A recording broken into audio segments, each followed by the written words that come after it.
Good morning, fellow alumnus, my dear friends, ladies and gentlemen. Today is truly a red letter day for us at Anomaly Alumni Business Network. It marks a magnificent milestone in the annals of AABN's Sunday webinar outreach program since we have hit the magic number of 150. And to mark this memorable day, we have one of the most inspiring self-made icons from the corporate world. Dear friends, please join me in welcoming the one and only Sri B.N. Bankapur, a distinguished chemical engineer from the erstwhile Regional Engineering College, Surathkal. A mentor, a role model, and a thought leader, Mr. Banka, as he is respectfully referred to in the corporate circuit, is the founder, managing director of Bankapur Engineers and Consultants and non-functional director of Shell MRPL Aviation Services Limited. He was the former director, Refineries of Indian Oil Corporation, chairman of ISRL, director of CPCL, director of EIL, advisor Kane Energy, and director in Hindustan Paper Limited, among others. All these achievements and the laurels bestowed upon him over the past 5 diligent decades sits rather lightly on his self-effacing shoulders.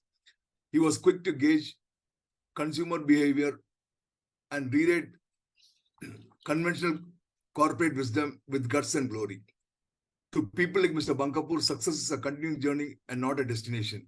It was time to diversify and create a wide product that was combined the best of nature and the finesse of technology.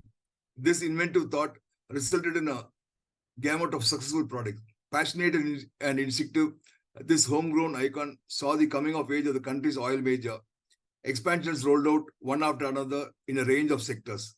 Quick to conceptualize and quicker in getting it off the ground and marketing it locally and globally. This pioneer's mantra was simply nail it, then scale it. We have one of the finest visionaries for the 150th weekly webinar session of AABN today to address us. The topic for the prestigious session is Minimalization, Economic Growth and Inclusiveness, a model for aspiring India, which is not only super critical for all of us, but for the whole global humanity, as the sword of Damocles of 1.5 degrees centigrade limit is hanging above. A recent report by McKinsey & Company suggested that the world economy needs to spend close to $275 trillion to combat and control greenhouse emissions, both CO2 and CH4 by 2050 to save our planet. It is only possible through active participation of government, academia, private enterprises, and most common man like you and I. It calls for a major paradigm shift in the way of doing business, creating net zero solutions by way of maximizing renewables and adoption of a circular economy, and even rethinking or defining progress. Like the world successfully came out of the Y2K issue, the recent pandemic, it is one more opportunity to rise above and do our share together. The various elements in the topics chosen by our eminent speaker are extremely divergent, with each having deep-rooted doctrine on its own, and any domination of one can put the other badly. In other words, each needs a delicate balance to fulfill aspiring India. In short, it will be an exciting next 1 hour of intensive learning for the participants to hear from a person, none other than who has worked closely with government machinery over several decades and a fine technocrat. From a man of success, he transformed to becoming a man of value when he became the founder of L2C Learning Hub. There is so much to Mr. Bankapur's achievements and journey. I'm not sure it can all be summarized in the limited time in the session.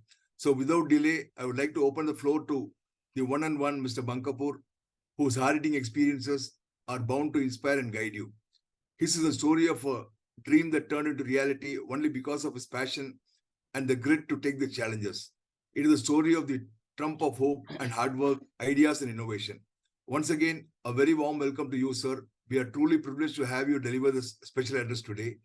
Before I wind up, I would like to thank Mr. N.S. Murthy for his support in getting Mr. Bankapur on the floor today. Thank you, and over to you, Mr. Bankapur. Thank you so much. I think it is extremely a great opportunity for me to be in this forum. And thank you again thanks a lot for AABN for inviting me, and that too on an event like 150th session of your webinar on Sundays. I think hats off to the team, because conducting 150 seminars is not a joke. I think that too gathering people on a Sunday, which is normally people do not want to spend on activities like this. and sustaining it for such a long time itself shows the tenacity and the passion of the group which is involved in this. My thanks also to Mr. N.M. Smurthy, who wanted me to speak for quite some time, but somehow it was not happening. And lastly, when he suggested this subject, which is entirely out of the out of the world for me, because we all being engineers and working in the corporate sectors or being entrepreneurs, and unless you are passionate to know about the society and the requirements, apart from the of course maybe the green gas emission, rest economic growth and inclusiveness and all, I think we should seldom get into these aspects during our work lifetime. So having when he suggested this passionated me, and I said, okay, let me go through this wonderful subject. हाँ, In fact, in fact, laptop charger है. in fact, Mr. Murthy was, I think, was a little doubtful whether I can take up this. He asked me twice. I said, I still confirmed that yes, I am going to do this same subject. So thanks to Murthy, thanks to AABN for giving me such an opportunity to be here with this August gathering and the elite group of AABN. One minute.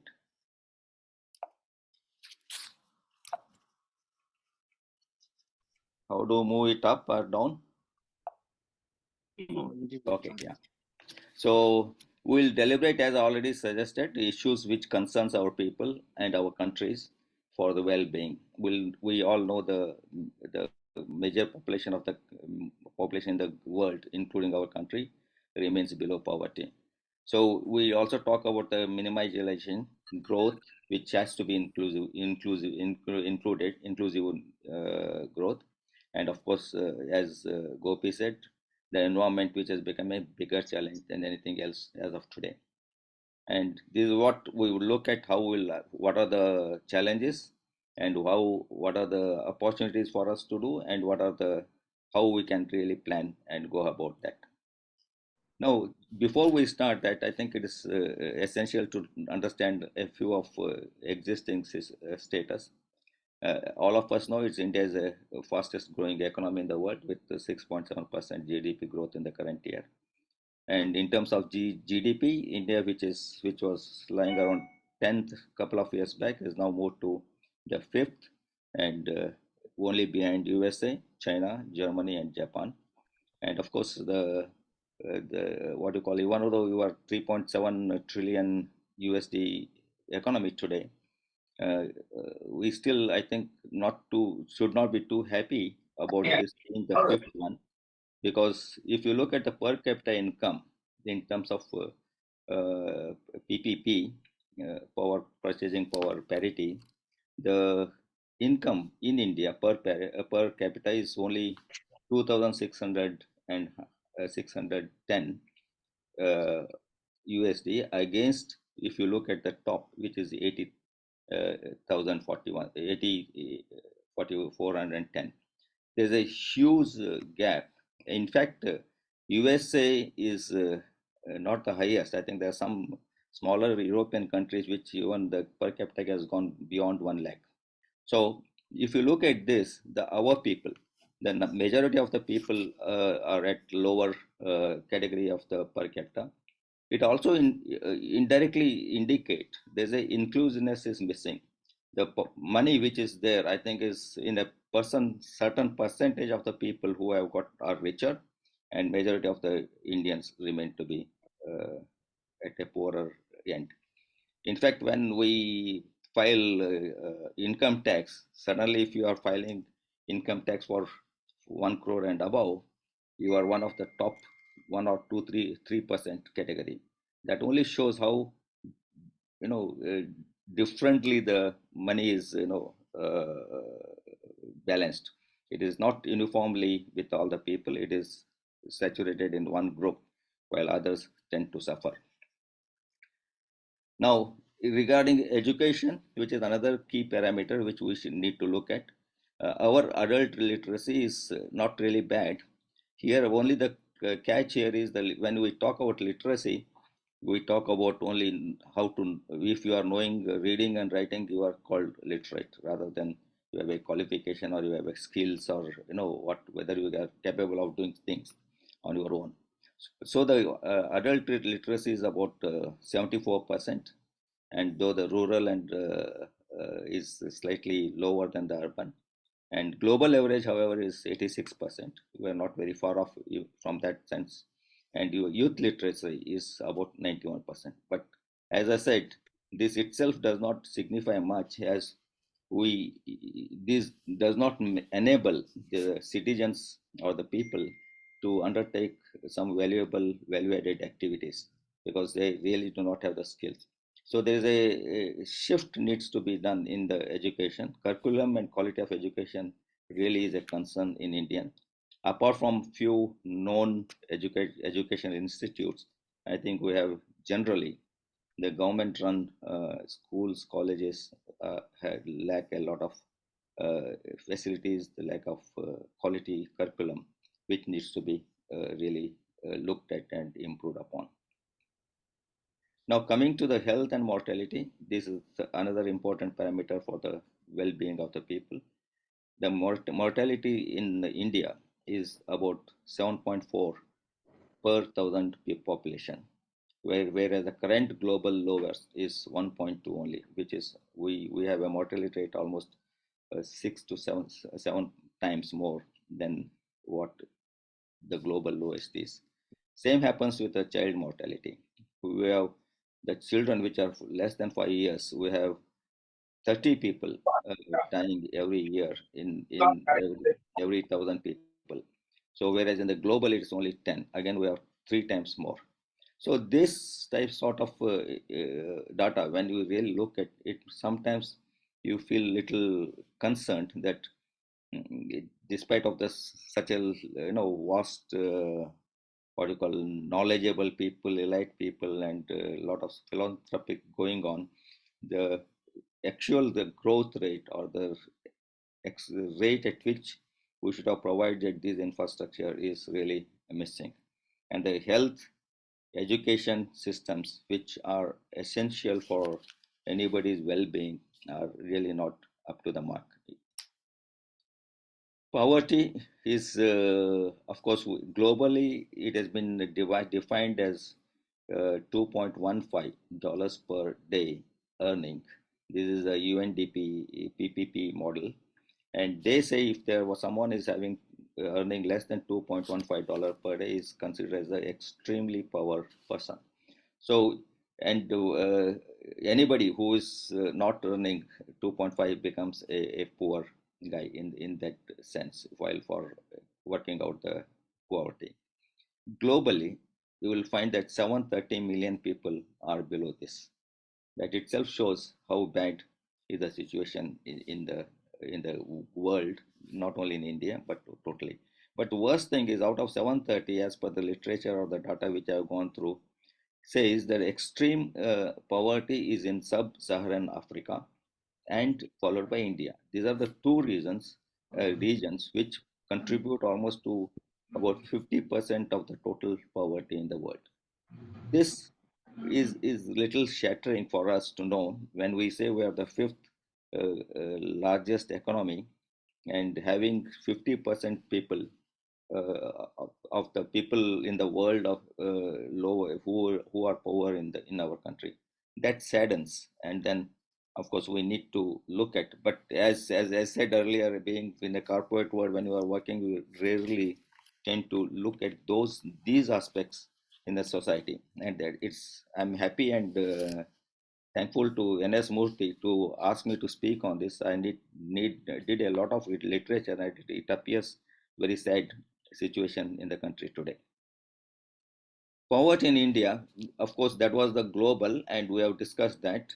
But poverty in India, if you are looking at that, India has defined a poverty as to 1286 rupees per month. Anybody earning 1286 rupees per month is not a poor guy. Anybody who is below that is a poor, and that is comes to around 48 or 42 in urban, and 35 rupees in rural per day earning.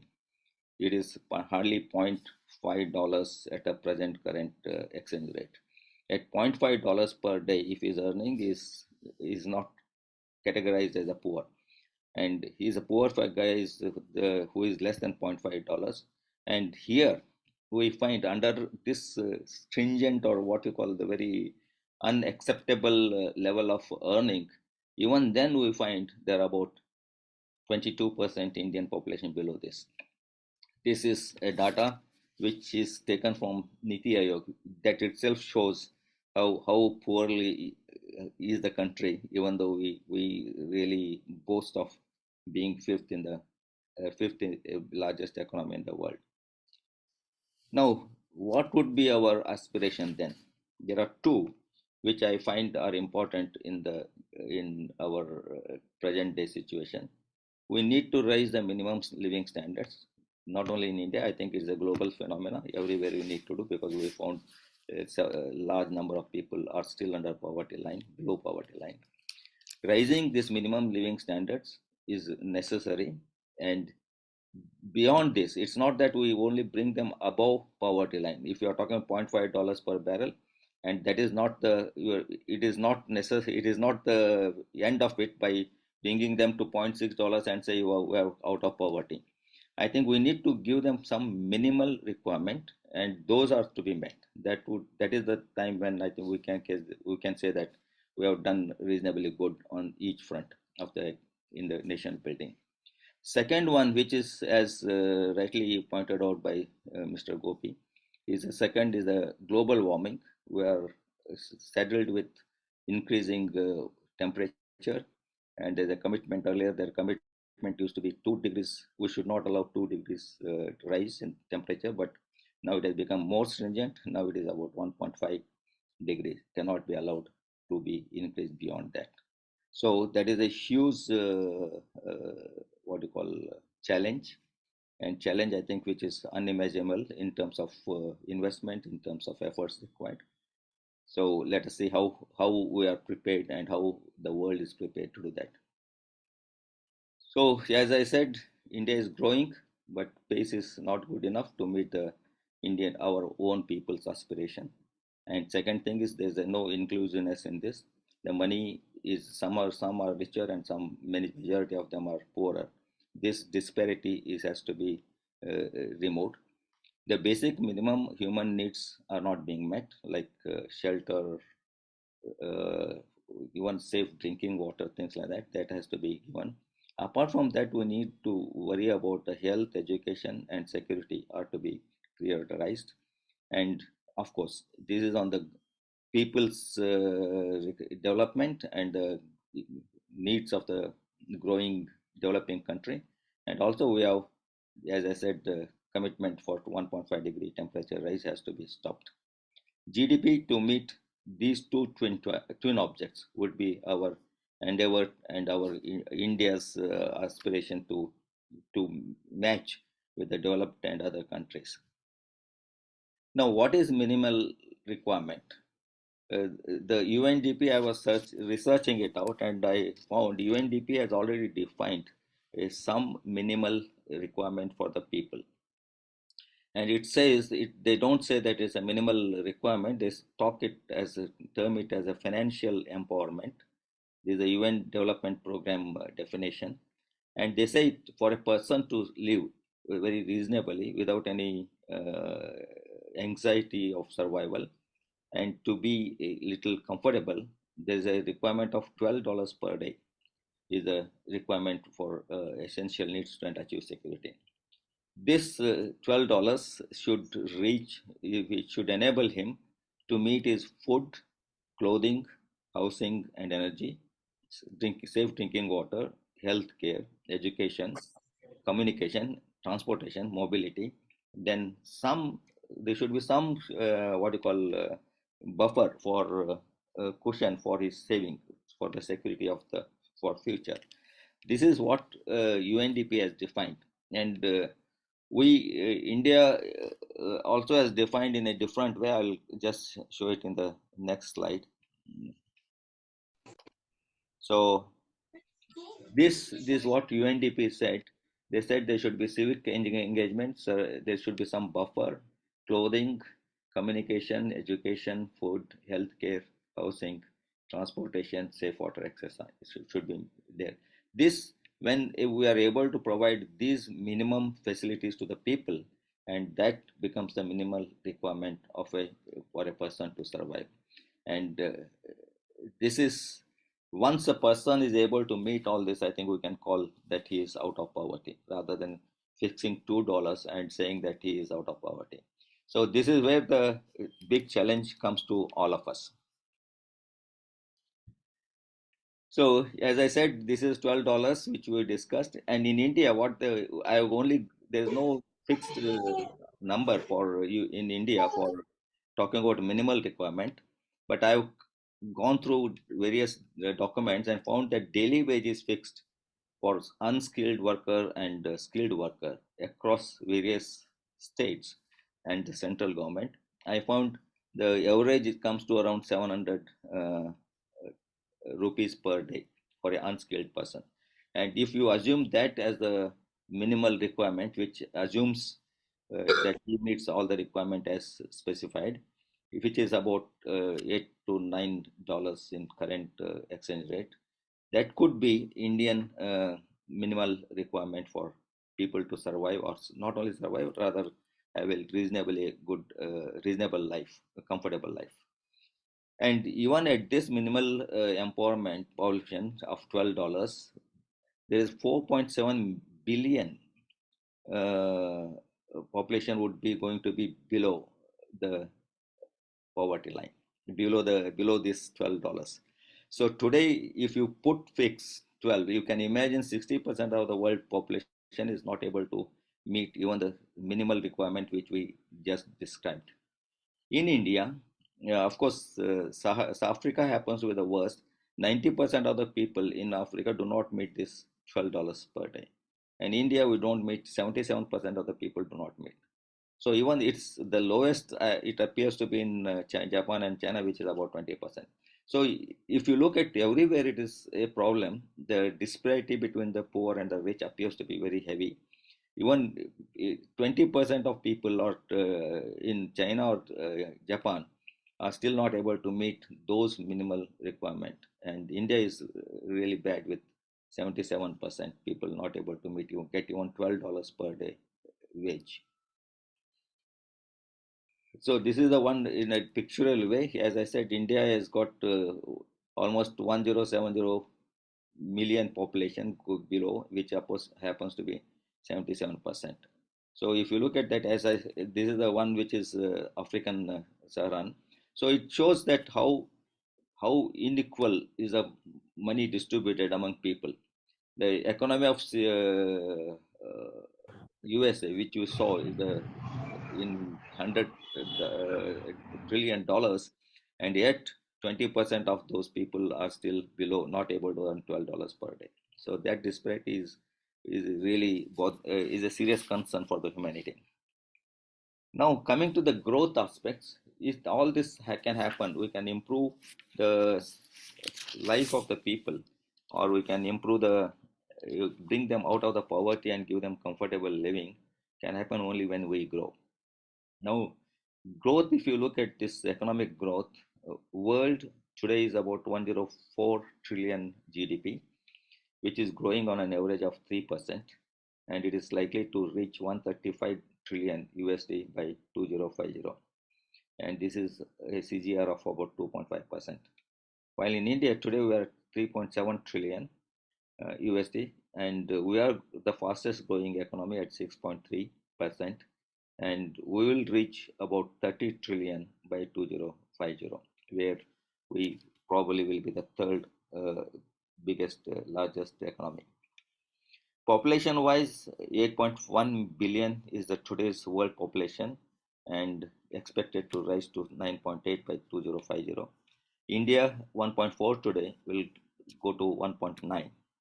So with this type of increase in the population, and we need to see whether this type of uh, GDP growth which you are looking is adequate. I think the requirement will be much higher as we see this further. Similarly, when the quality of the people goes up, the energy requirement will go up. And today, in terms of a million ton of oil equivalent, today the energy consumed in the world is about 14,000 million tons of oil equivalent, and which is supposed to grow at 47% by 2050 to reach 20,400 level.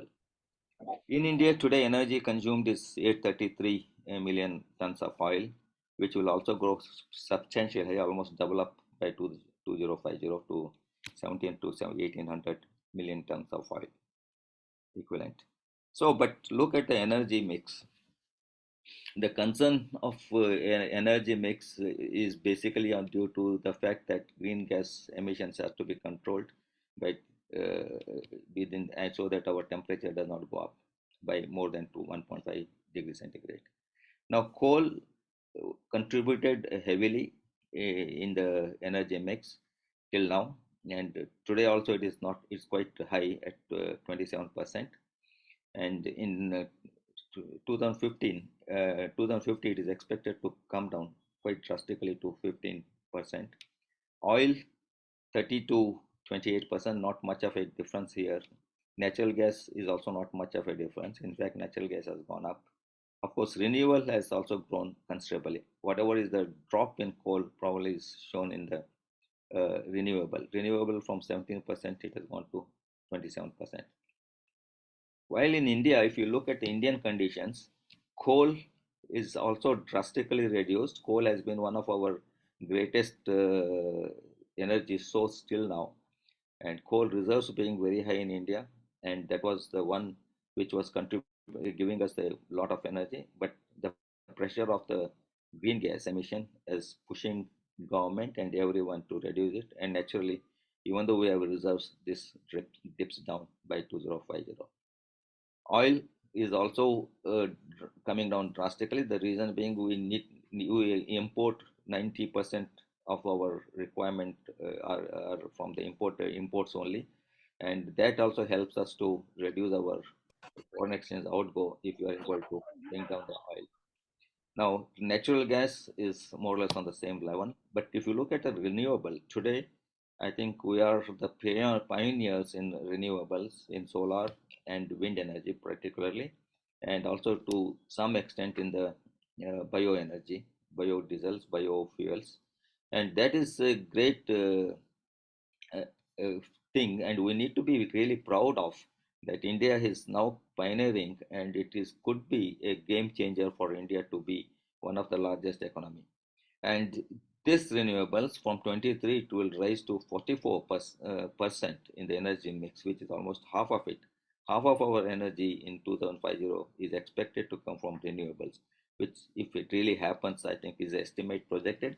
If it happens, it is something great, and I think we'll then India would be leading the world in terms of economy, in terms of technology, in terms of other whatever activities we need to do. I think this is a good situation for India to really work on. So this is on the again the same on the graphical. As you see the renewables, which is in blue, from almost below 100 BTU, it will go almost to the top of it, 250 million ton. This is the expected growth of renewables over next 20 30 years. Emissions today, we are emitting carbon dioxide.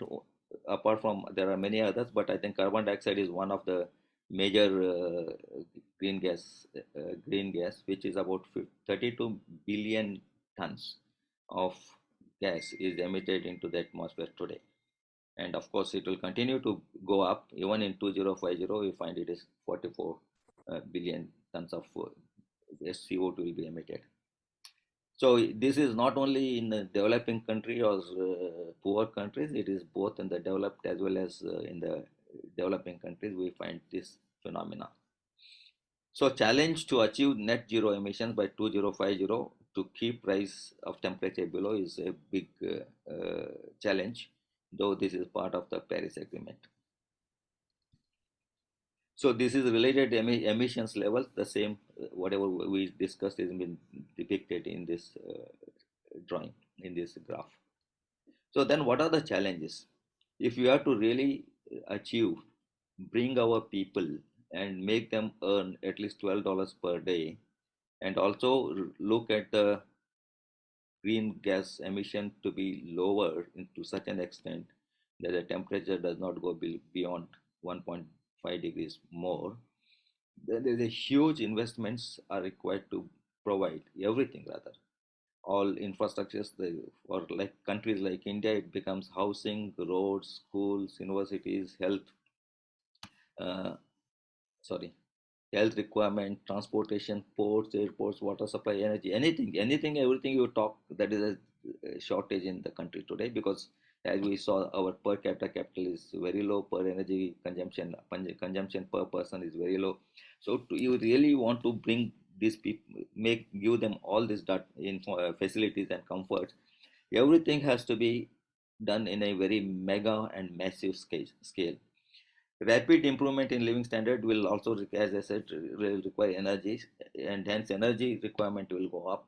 At the same time, emissions are to be controlled, so there will be huge investment for both increasing energy generation, at the same time containing emissions. So huge, mostly the developing countries are likely to suffer in this process, because these are the one who are having low technology, and they are the ones who are inefficient in productions, and therefore technology is not being good, and they need to really invest a lot. As I said, even the basic infrastructure is not being there, they have to invest for all of that, and that is going to be a big challenge. So one of the studies, I think it is KPMG or PwC, one of them, they said that if we are to achieve these targets, by 2050, as per the Paris Agreement, the global GDP should grow at an unachievable 8% annually over next one decade. As we saw, the GDP growth till now is around 3%. Current year is also 3%. It has been hovering around 3 to 4% all the time, and that has to really go up to 8% annually. At least they should remain at 8% for a decade. And I think that is impractical, or not really going to happen, unless there are some, what you call sustained or very strategic planning done, and people are really concerned and wanting to do that with the passion, and there's a lot of will and push by the political parties is required all over the world. Additional investment of 41 trillion USD required to implement all these projects. All these appear prima facie to me or to any common man that it's unprecedented magnitude and efforts if we really want to achieve all of this by 2050, which is a which has been agreed in the Paris Agreement for the emission control. So there's this huge trust has been, of course, has been put by many countries, and particularly in India. I think India is pushing hard for the renewables, and substantial increase has also been seen, as we saw that there's a 15 to percent, which was today is expected to go to 27%, and carbon and energy intensities for the growth of GDP is likely to fall. The EVs are substantially increasing, in particularly in the OECD countries. The number of EVs are increasing, and all the governments world over are encouraging EVs, and there's a lot of subsidies to them, and the technologies are sponsored, and there's a huge amount of funding is done for this research work, and therefore we expect EVs to be very highly popular in coming years. And most of the EVs in some countries, and they have already said that they have to be 100% be on EVs in the cities where the pollution is so high. So that would push the EVs considerably. Now, this is how the electricity, this is one aspect of the energy, electricity. If you look at the electricity generation today, which is, if you look at 2010, the solar electricity was zero. This is a yellow line which I'm looking at. And then if you look at now in 2020s, it is around 1 trillion kilowatt hours. And by 2050, it is going to be the peak. And 90% of the power generations of all the new power stations is likely to come from solar. Solar is going to be one of the major contributor for energy generation, and energy itself, I mean electricity itself is going to be 25% of the total energy mix in future years to come. So there's an what you call wind, a hope available for us to look at these unexplored or thought of areas where energy can be produced, and that could be a great game changer, as I said earlier. So energy growth rate declined. Actually, energy growth with the sustained efforts by all the countries, the energy rate growth itself is declining, which was about 2% in 2015 has come down to 0.7% during 15 to 50. This is what is expected. The huge efforts are on already going on in digitization, so slower population growth, better efficiency measures, improved technologies, and things like that, which will contain the energy growth while meeting all requirements of the people. Even energy intensity to GDP has come down. When we talk about energy intensity, it's energy used to produce one GDP is come down drastically already. Wind and solar energies are expected to grow 5 times, and electricity's clean green will be accounting for 25% of the global energy, which I just spoke. India, for fast approaching top three GDP, as we discussed. But however, per capita income is not very appreciably good because it is very bad. It is $2,000 against $80,000 of US. So even though we are thrilled and proud, but as I said earlier, it is really little concern to us. What is required for India as an Indian context? First and foremost for us is bringing people out of this poverty line. So when we talk about $2.15 in globally, our standard is only $0.5 here in India, and we have talked about $12 for the minimal requirement. India is targeting about $8 to $9. Even if it $8 to $9 comes for India, I think that will serve a lot for the Indian people in terms of providing health, education, security, shelter, things like that. I think that should be our aim, and that should be the aspiration of our growth, no, new India. For unprecedented activities, accelerated growth in Indian context. We have talked about the global, which we said that it needs to be growing, GDP should be growing at 8%. Here, if you are talking about India, India needs to grow at a GDP rate of 10% consistently over at least 2 decades. Imagine. And today we are 6.3, and that itself, though we are the fastest, it's not sufficient. It's not anywhere near our requirement of 10%, which is required if we are to be really providing all this necessary requirement. It's not only for 1 year, 2 years, but it has to be consistently for at least 20 years. That is the need. And if we are able to do that, I think we'll be able to reach our aspirations and reach our goals. But looking at the past, it may be feasible that we can really, if not 10, I think we can be closer to 10. We have a track record in the past which shows we have consistently around 8 to 9% for 8% at least for a decade in the past. So if we can sustain that, I think for India it may be possible to reach where we are aspiring to go.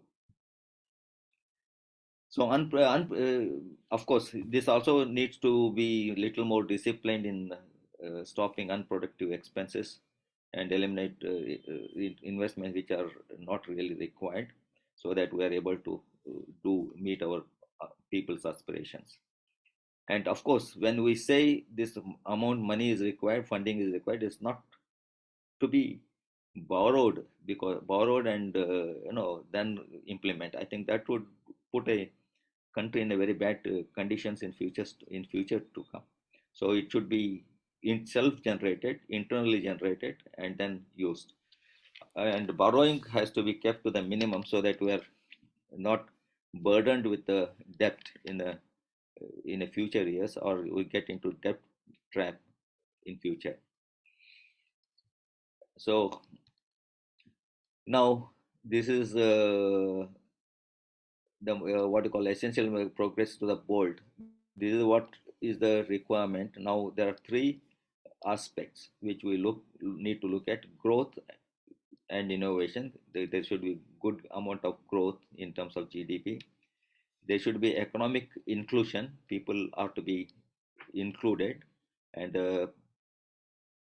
income or the profits have to be shared equally with all the people.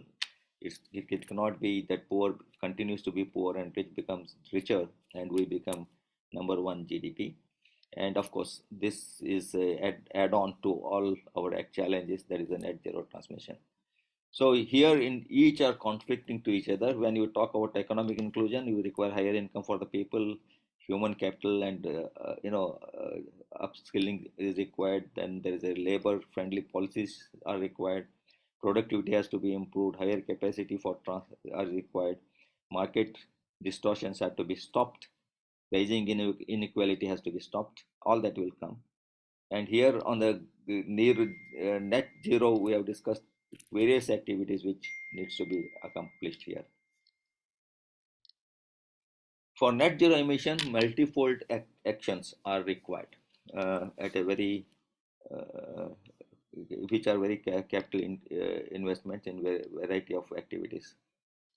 Improvement in the all the outdated mm, uh,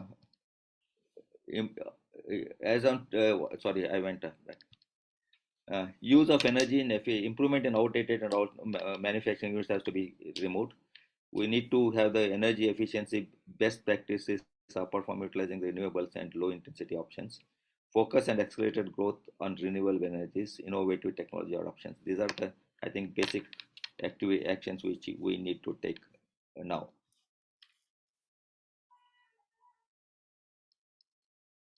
For this again, for the net zero emissions and impact on oil and gas industry, target as you all said is 1.5 degrees, and oil and gas sector greenhouse emission is the highest contributor.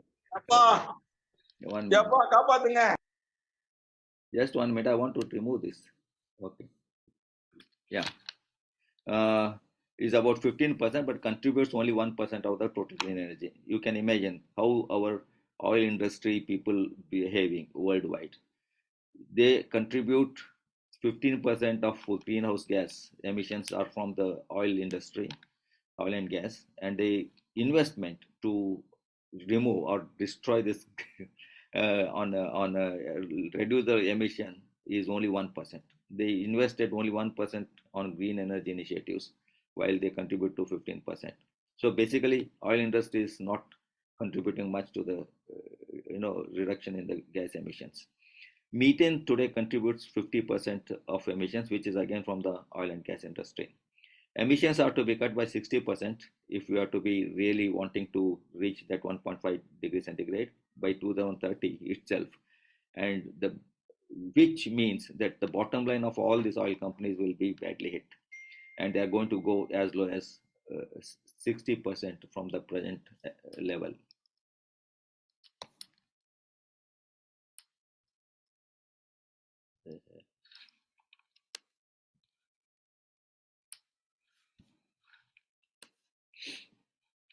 Okay, now coming to net zero emissions, this is the same thing. Capital investment which we require to achieve that emission limit of 1.5 degrees centigrade is about 800 billion USD per every year for next almost 10 years.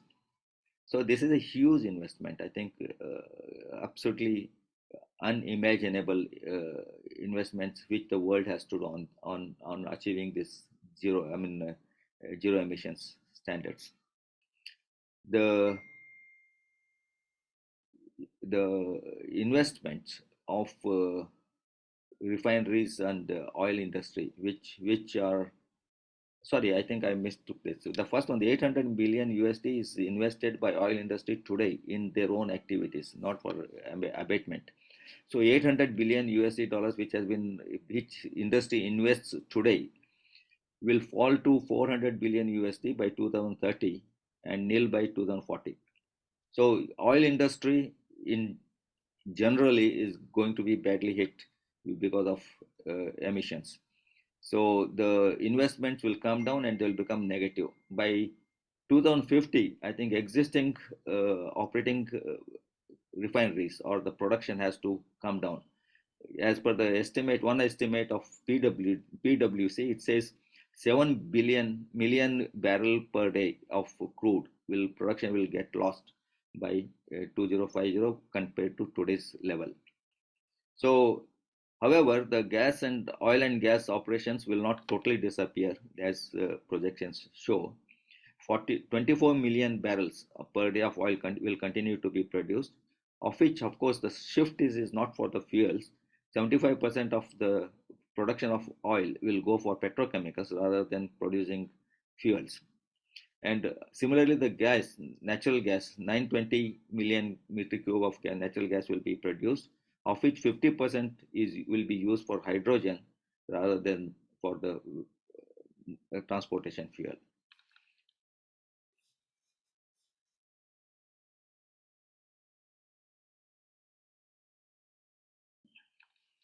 Now, this oil industry can survive only with the low emission technology, fuels and services.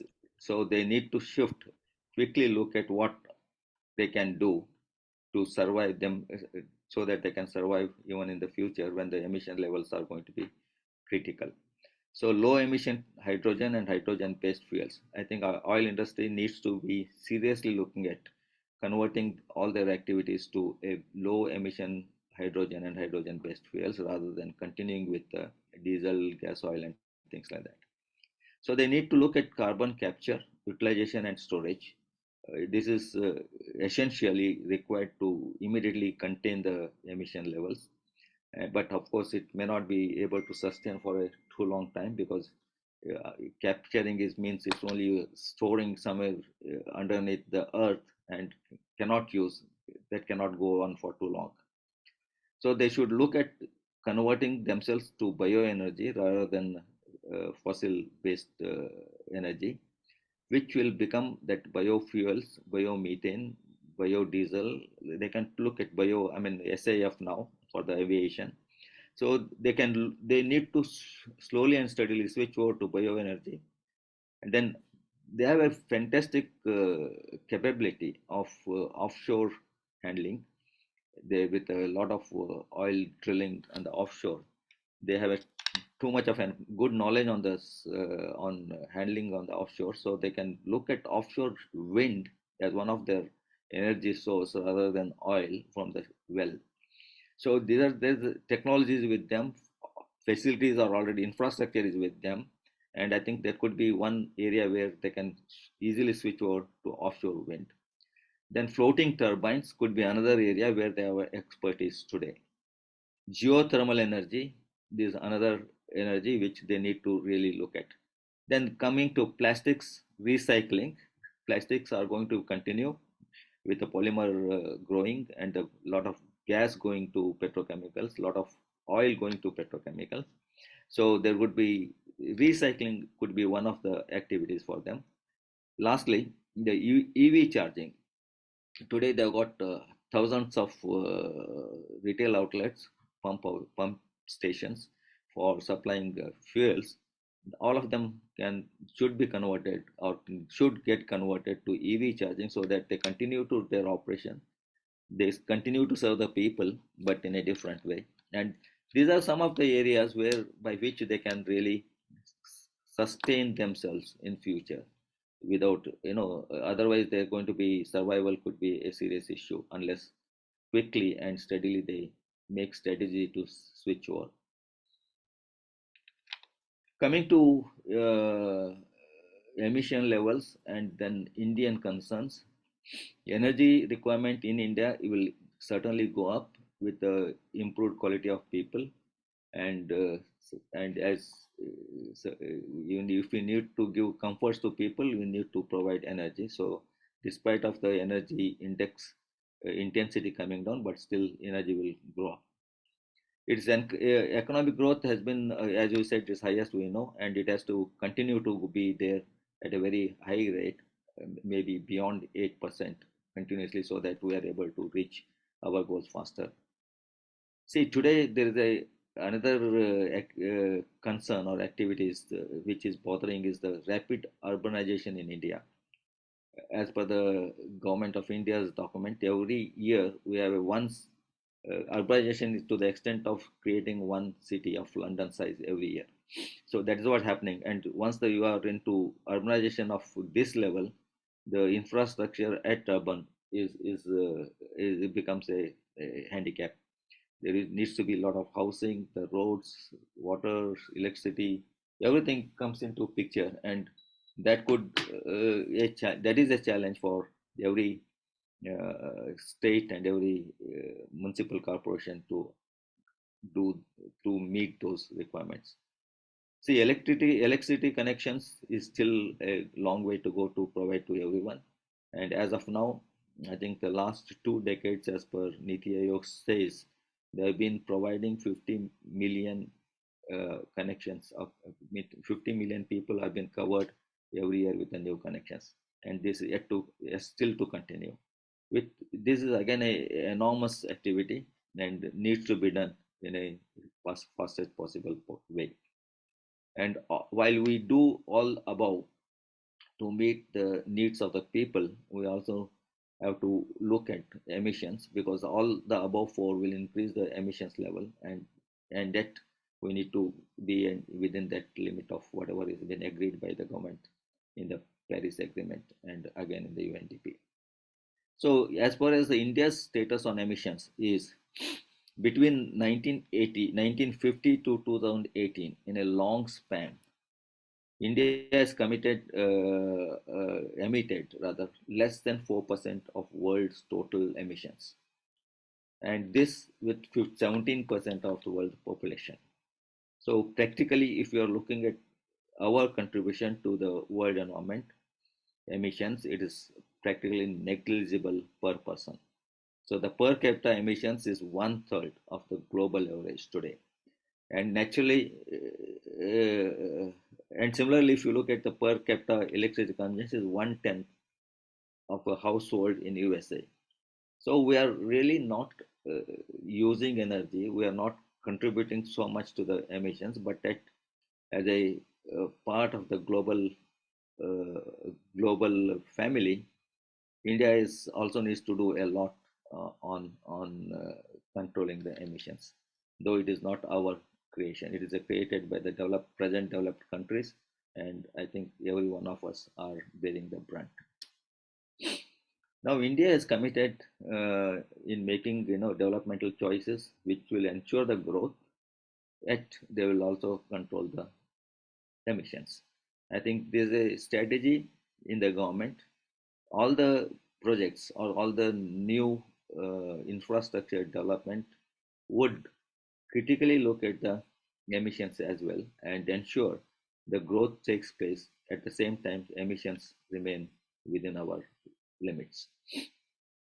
So government of India today has put a lot of trust on electric power capacity, power generations, and they plan to have 50% of total power generated in the country to be from non-fossil sources by 2030. That means in another 6-7 years, we should have 50% of our power generated is from other sources other than conventional fossil fuels like furnace oil or coal or whatever. So this is a big jump in terms of switching over from fossil fuels to non-fossil or renewable energies. Reduce the emission intensity of GDP by 45%. So here emission intensity would also they want to reduce by 40%, which is below 2005 level. So this is also another area where there's a big trust given by the government of India. All these commitments which India has made to the world or in the to control the emissions considers three basic aspects. which is equity among all countries, climate justice, principles of common but differentiated responsibilities and respective capabilities. So, what it says is we'll do whatever is required to be done by us. As such, we are not the persons, country who have contributed so much to the environmental damage. We'll do what is required to be done as per our capability, which means our not only for India, I think it's for all the developing countries, where the developing countries have a limitation on the expenditure, put money into the huge investments. So they have said that it will be done, and it will be equitable, and it will be depending on the responsibilities and the capabilities of each country. So indirectly, it means that developed countries should contribute to abate these emissions in a poor country, and by supporting their activities, by transferring technologies, and their even if they have to put some investment, they have to support with investment. That is how it says. Now the plans which Indian government has made and put in practice already is the low carbon development of electricity systems consistent with development. So the electricity is the one which is basically targeted to produce low carbon. That means all the fossil fuels will get out of it. Develop an integrated, efficient, inclusive, low carbon transport system.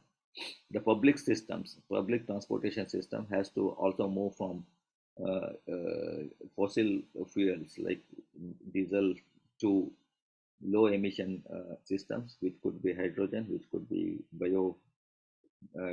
hydrogen, or it could be even EVs.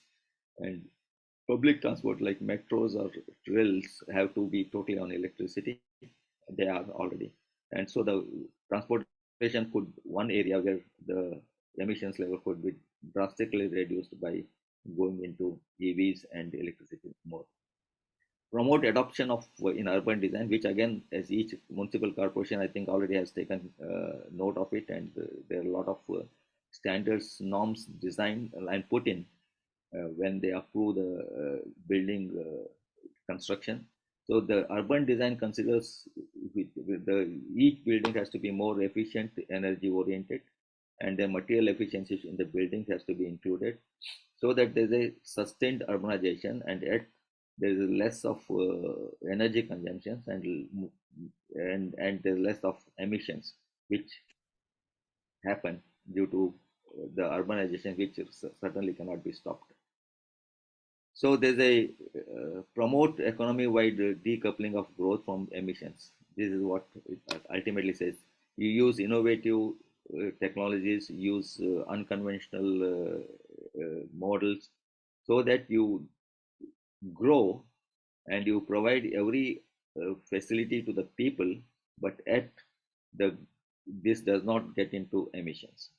So that is the policy which needs has been put in place already, and all the state governments and the municipal corporations do act on that as of today. CO2 removal and related engineering solutions. Suppose now, of course, this is a lot of thing to be done, particularly the industry which generate a lot of CO2, like refineries, fertilizers, coal plant. I mean, the power plants. There is CO2 capture is being done very remotely, very seldomly, and there are some initiatives taken by the refineries, but I think it is nowhere near what is really required. So as we said, globally we said they are not even spending 1%. I think in India also it is more or less similar position, where the spending on the for abatement of CO2 emissions is not really so much today, even in India, and it continues to be, like that. So this will not be able to be continued. The government will not be able to sustain that, because there is a commitment which government of India has made to outside into the world community. Uh, Suppose one more aspect which Indian government has very seriously and passionately doing is the forest and vegetation cover. So there is a lot of plans, each state wise, so that the forest cover would increase over the years, so that it will be ecologically better, environmentally a better situation. And there is a thrust on research and innovation for the renewable energy, hydrogen, bioethanol. A lot of research is on today, and that could be a really good game changer if we are able to succeed in these researches.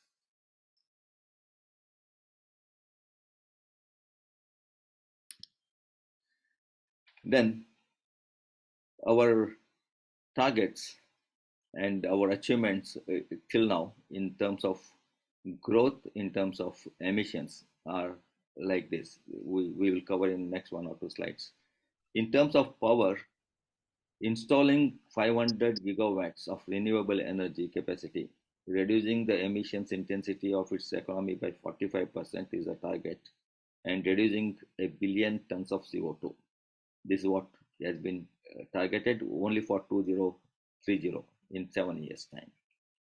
Of which I think 40% of its power capacity from non-fossil fuels in 2021, 9 years ahead of its commitment. It was committed to meet 40% of the power in 2030, but I think already we have reached this level in 2021.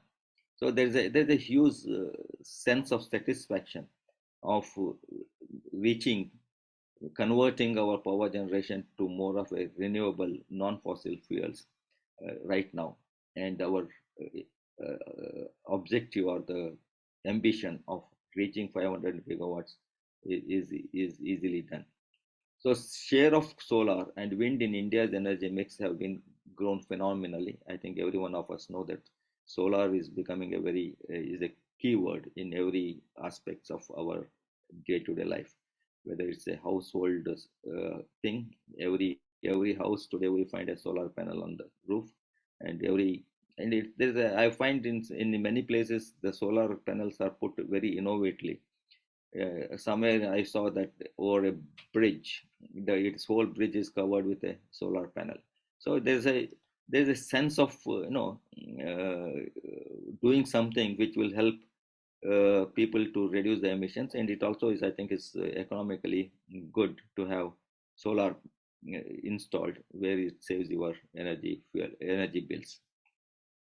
Renewable electricity is growing faster rate than in any other major countries. Today, I think electricity growth, as we said, 40% of its power already been achieved through non-fossil. It is one of the fastest growing country in terms of renewable energy today. And it is planned. The new additions are likely to be doubled by 2026. In 3 years more time, I think we will be able to double our renewable energy power generation.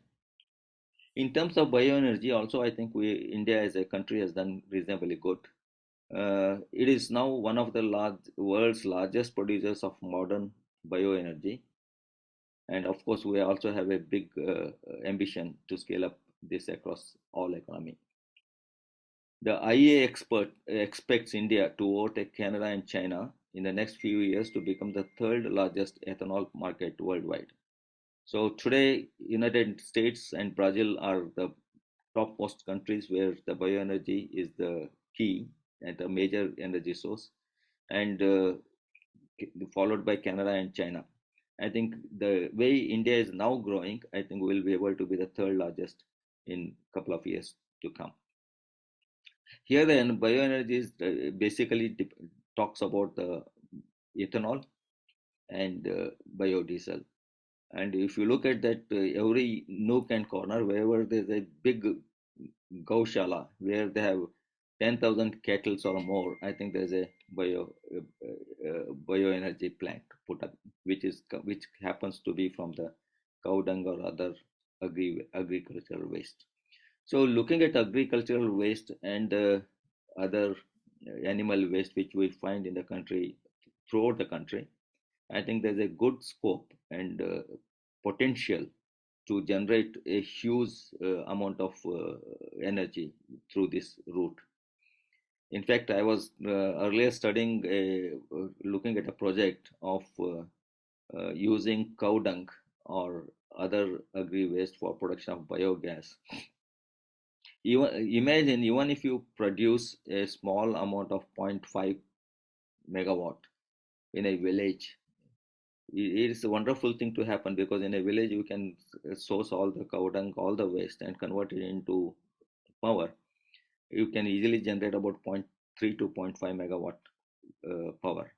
And if you have got 10,000 of villages across the country, it will be, that itself can give you 500 to 600 megawatt of power.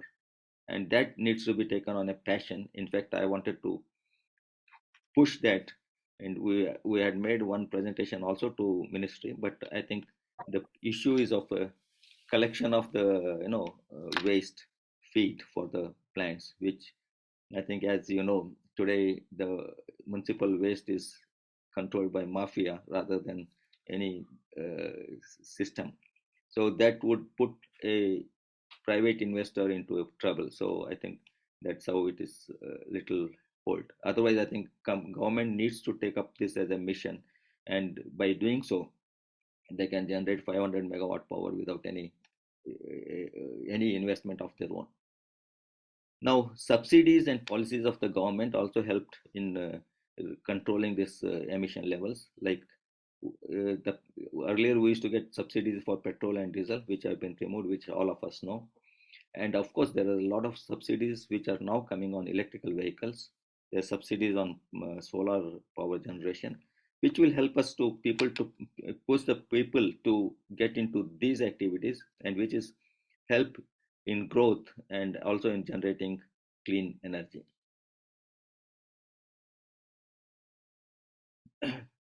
See, now the India's thrust has been on uh, developing new technologies, where I said they are pushing it for the research and technology development. There's a thrust on emerging technologies like hydrogen. Hydrogen is one area where I think it's everyone is talking about it, and hydrogen is one area where I think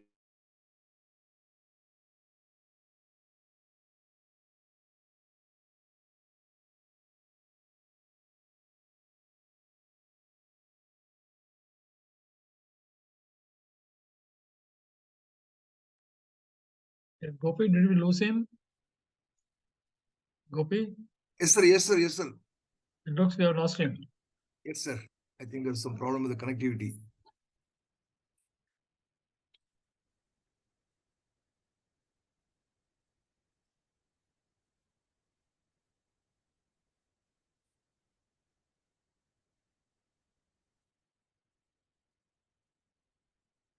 He's logging back, sir.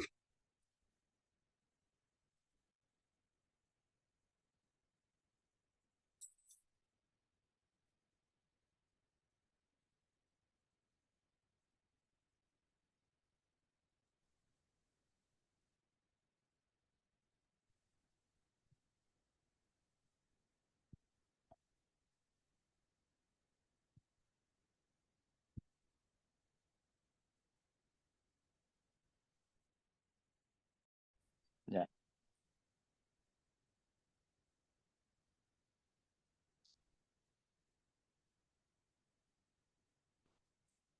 Is this the one, sir? 1 minute. Achievements. This I've completed. Next one. Go ahead. No, backside. Yeah, we are on this. One back. One more back. Okay. So as I was telling, I'll start now. As I was telling, there's a important on the emerging technologies. Hydrogen is one where I think India is putting a lot of trust so that we become the leader in hydrogen. And battery storage of electricity in the battery is becoming the most. If you are able to get a breakthrough technology in battery, I mean storage, I think that will be key, because when you talk of EVs, the futuristically the battery disposal could be a environmental hazard. If you have so many vehicles, I think there's a immediate need to have a good technology so that we have a minimal size of the battery, and we also have a easy disposal of those. I think these are going to be key in the EVs for years to come. And then there's a cement and fertilizers and all that has to be looked at how we can make a green uh, product. Like for example, I think Adani is now looking at a green PVC plant is coming up. There are plenty of things like that which every plant can go on a green fuel. So which means that there is no consumption of energy from the grid, and it is stand on its own. So if we can convert every industry to a green industry, I think that is the opportunity where Indian government is put a lot of thrust in finding out the ways and means of getting these technologies on board. So there's a lot of research work going on, and there is a good amount of what you call enthusiasm amongst the people. So areas which are really important and strategically are the renewable batteries, not disposable batteries, green hydrogen, and other low-cost technologies, low carbon emission technologies.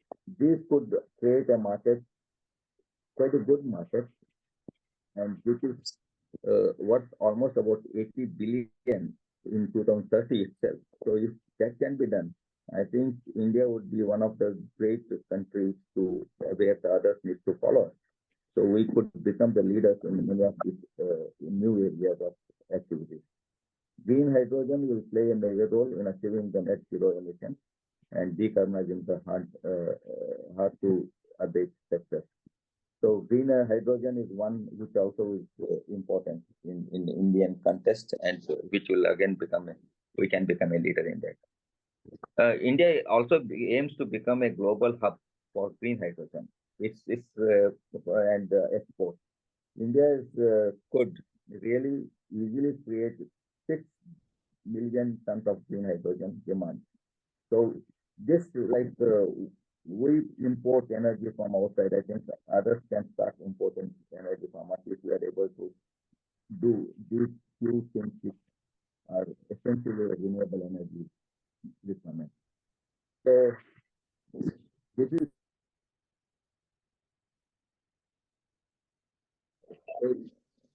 am I audible?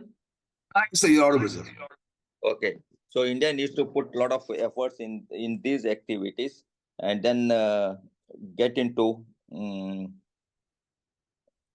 minute. I'm having some problem with the mobile now. Okay. This is where these activities will push India into a leadership position in the world. Next slide. Okay. Now, as I said, we have a real challenge. We need to do a lot to elevate our people's position, comfort levels, living styles. But we also have a challenge of emissions.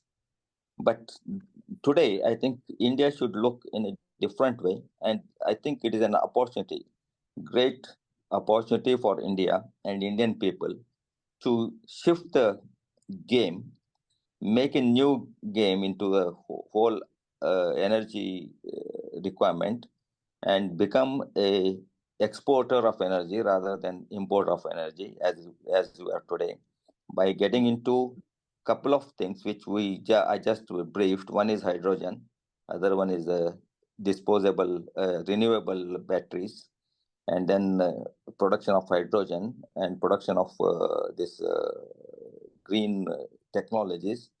And if we can do that, I think we can really get into a good situation where our economy could be vibrant, where our people's living could be updated and elevated to a reasonably good level, and our countries could be one of the big economy in the world.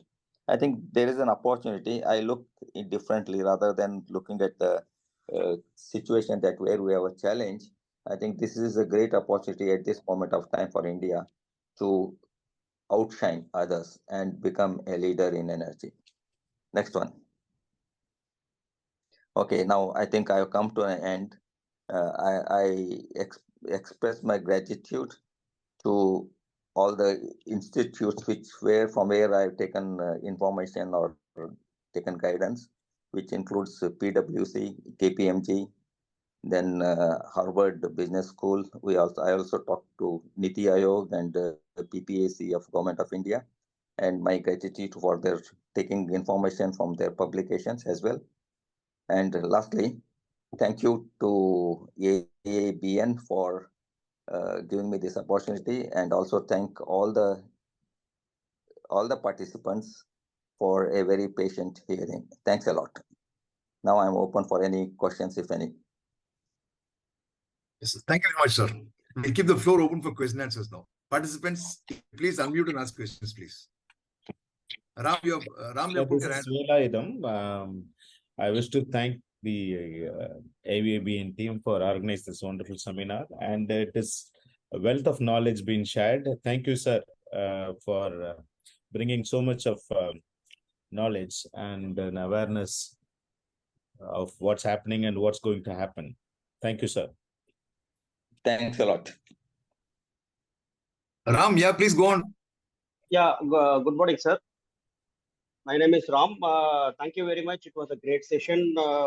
You have just put the roadmaps on the various milestones, what India has achieved as on date with respect to the energy industry, and how we are going to go about in the next let's say a span of 45, 50 years, where we are looking at and what are the challenges which we are facing currently and how we need to overcome the challenges. Thank you very much. I've got two questions. See, one is when it comes to the renewable energy on solar, you had projected, based on the report, the projection was that India will be one of the, in India, the solar will be the maximum energy, renewable energy source when it reaches by 2050.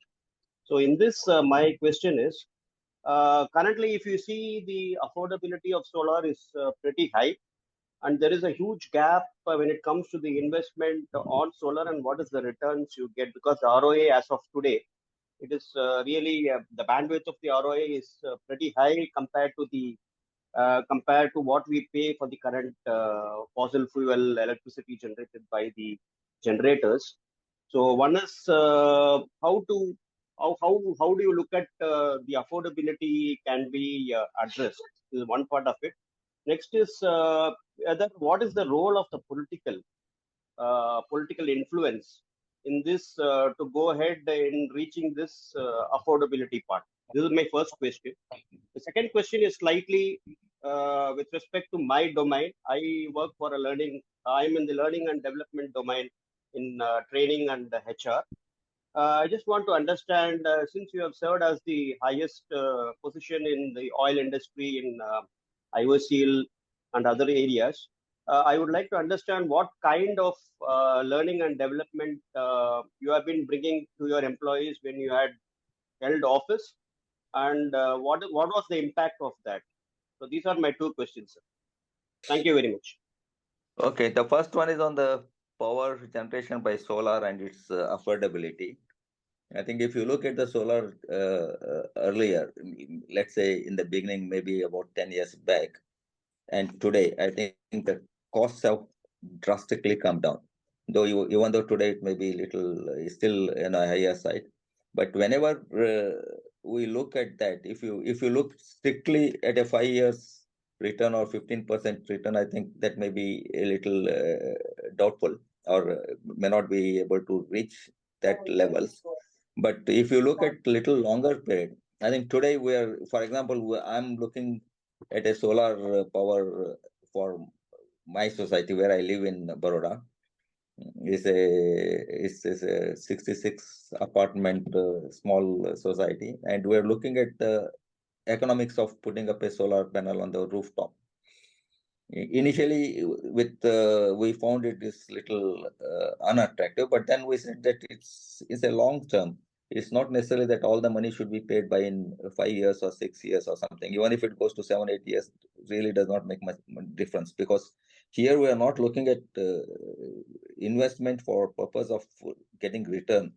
Here we are putting investment in terms of long term benefits. Suppose even if it takes 8 years for return, beyond that, when the society life is, let's say, 20 years or 30 years, beyond that, it is going to be beneficial for the people, residents of the society.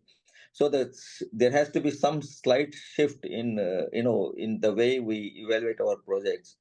And then it becomes probably okay.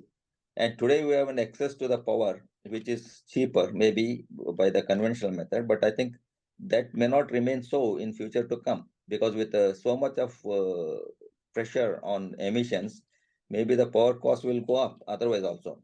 So looking at all that, plus as of today, even the government is subsidizing some of the power generation through the individuals, through panels, solar panels, or through the investments whichever people are making for solar plants. So there are quite a few. I mean, it may not be you. I would suggest that you don't look at what I get today and what I'm going to get from solar today. I think look in a long term. I think that would give a better picture. For individual, if you are looking returns year on year, maybe it's little problematic for, but if in a long term, I think it is okay for all. And second is technologically the solar power generation is continuously improving. As I said, initially it used to be very high cost, and today it is comparable with any other cost. When government of India is bidding for a power plant, the costs which they mention, which are equivalent to what is happening today with the fossil fuels, the people are able to match that.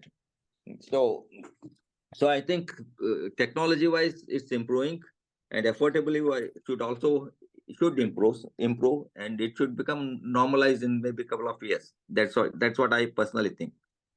And not only India, I think everywhere people are going for a solar. If it is non-affordable, probably I think people would not look at that so seriously. Even in Australia, recently, I think there was last year, I think around June, July, there was a tender for 5,000 megawatt of power to be done through solar. There's a tender, global tender. So looking at that, I think people are seriously considering going to solar. I think that is one, to reduce the emissions, second to provide a cleaner energy. And see, the fuel costs are also arbitrarily controlled by some people. Now, if the diesel price goes up, or fuel oil price goes up, your power plant also will go up. So that is little relative. I think if it is okay, I'll go to the next question. Yeah, Yes. thank you, sir. Thank you. Second question is learning process. I think learning process is a very tricky thing, in the sense what I did or what we did at Indian Oil is to expose them. We did quite a bit of work on them. First, every appraisal had a indications where they did good and where they did not do good, and they had to be identified where they did not do good, whether it was communication, whether it was writing reports, or it was technical knowledge. After having identified those limitations in an individual, then we looked at what are the type of training needs they had to be given, exposed to, and we tried to provide them to them, so that they are able to bring out if there's a deficiency in a particular person. Suppose is not able to express himself, so he needs to be exposed to where there's a whether either how to make him little outward talking and seeking, deliberating on the subjects, things like that. So it was a very, I mean, systematically, very meticulously done activity. So we used to do that. Apart from that, we also used to tell verbally, as and when we know that his limitations, we used to tell him, counsel him, and then try to understand what was his problem, things like that. It used to happen at every level, rather. It is not only at one level. We used to do it at every level. Suppose there's an engineer and there's a manager. Manager is supposed to discuss with him and do it. And it used to come in his annual appraisal as well, saying that he lacks these abilities. It does not mean that his performance is good or bad, but it only indicates that he needs to be given training or he needs to be developed in certain particular activities or particular areas. So I think that worked well. I think the person who becomes manager or chief manager in Indian Oil is reasonably good in most of the activities, most of the attributes which a manager needs to have. Oh, thank you. Thank you very much, sir. It was a great answer. Thank you. Radha, go on, Radha. Sir, thank you for giving a very good presentation on the economic growth and the energy needs. My concern about this is how much the transformations towards renewable energy, the Indian, because day and day more of urban growth is more in India, the energy needs is more, but with respect to clean energy, net emission is very less. But how is this transformation going to be dealt with when it is going along with the economic growth? No, that's what I was telling. No, what government of India thinks and what I think we all need to do is growth cannot be stopped. Growth is necessary. For example, if we are talking about power or energy, putting up power plants is a necessity. And we need to put a lot of power plants to meet the energy requirement because of our people's aspirations, people's quality of life needs to be improved. So naturally, when you put power plant, the power plant has to be necessarily based on non-emission type of plant, a green plant. Like for example, when we talked about power plant, a power plant, in fact, India has done reasonably good. Now, about 40% of power generation, new generation rather, not all total, 40% of the new generation is been on the green energy only, which is solar. So with this type of activity, I think we'll reduce the emission and we'll also provide energy as required by the people. That's what I think government mission says, and that's what is happening. For example, today people are looking at even I made a mention of Adani's PVC plant. There's a PVC plant coming up in Mundra, put up by Adani, and that is green PVC plant, which means that he is not going to take any energy or any power from fossil fuel generated power. He is going to base this only on renewable energy. Either it could be wind or it could be power. So I think it's feasible to do it, but only thing is the question is how much time and how much investment we need to put. So that is the reason I think India has committed to meet this zero emission levels only by 2070, not earlier. So the world and the Paris Agreement says it is 2050, but India is committed to reach this at 2070. Now, in this process, what is required? I think India is putting a lot of what we call thrust on looking at various type of energies which are non-fossil fuel. Like solar is one which is tremendously given thrust, and I think that is one which is going to grow very high. I mean, very fast, and it also could be one of the largest power generating country from solar in the world. Maybe India would be one of the largest one, and so is going to be on the wind, solar, and then for the transportation fuel, it could be bio, that is ethanol or bioenergy, biodiesel or this SAF for the aviation fuel. Aviation fuel also, I think there are some studies going on, quite a bit of it. In India so far, nothing is manufactured. I think MRPL is putting up one pilot plant for this purpose, and if that is successful, probably they will accelerate. Ethanol, we have got a lot of plants coming up in the refineries, like Panipat has got, Mathura has got. I think there are a couple of more ethanol plants are going to come up. So ethanol is going on a big deal, and so is the solar and wind energy.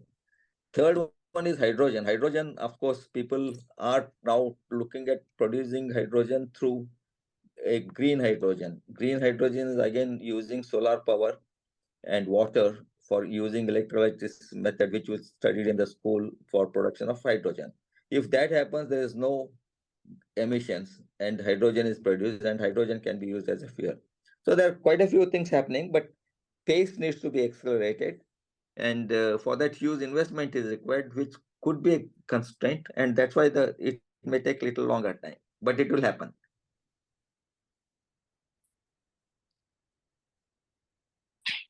Sir, I have a question.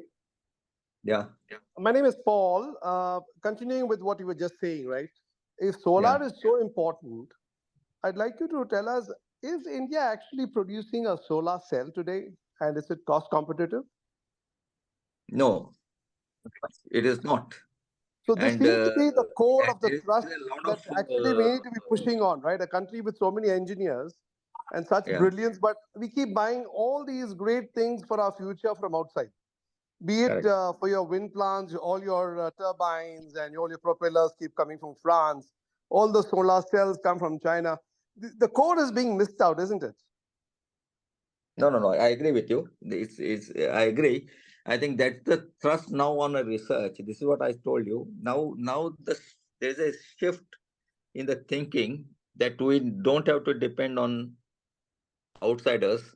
And I think Atmanirbhar Bharat, which Mr. Modi talks a lot, is basically talking about this, what you are saying. Why we import so many things when we can, there are people and facilities to manufacture in India.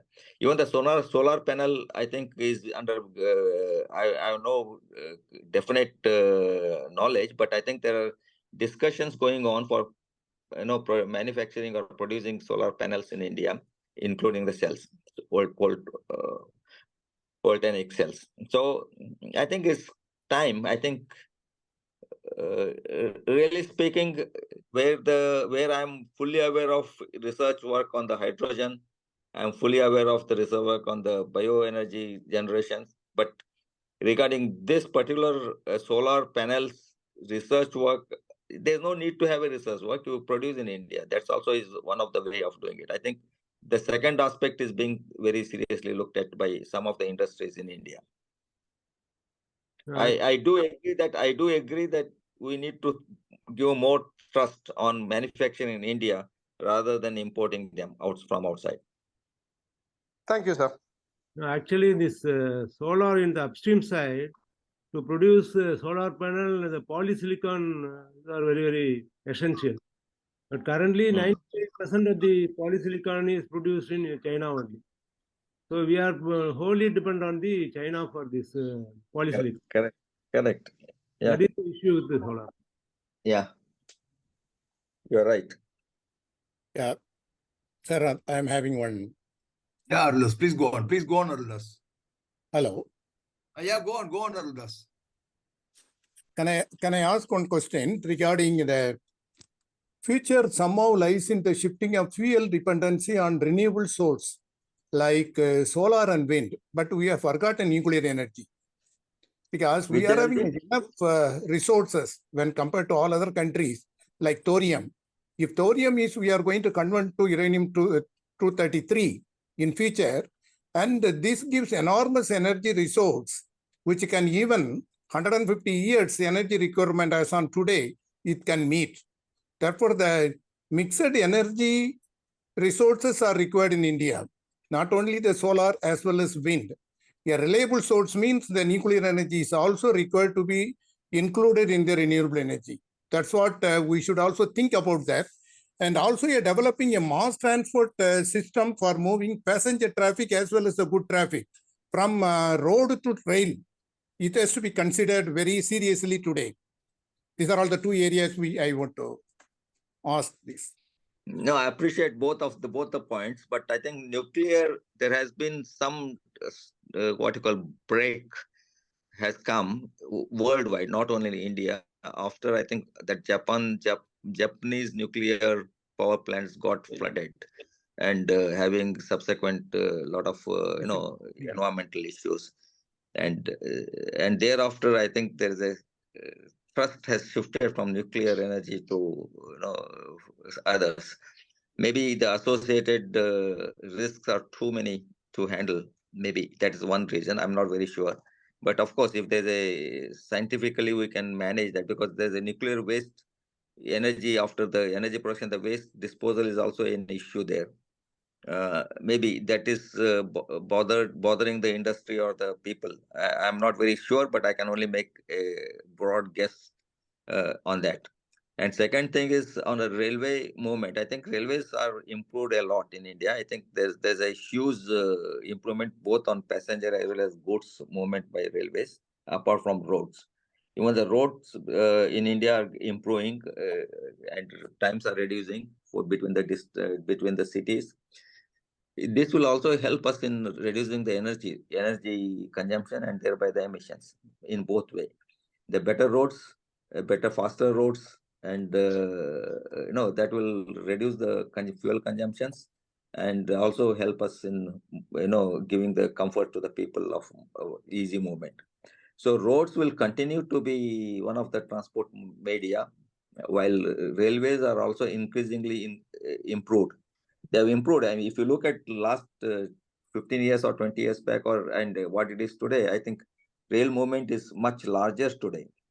But where we lack is a coastal movement. I mean, ports are still not developing, which needs to be given thrust, because there are a lot of things can be moved from one place to another place by ports, at least in the south of India, and maybe from Bengal to Gujarat. I think this belt can be covered by coastal movement, which could be cheaper and better.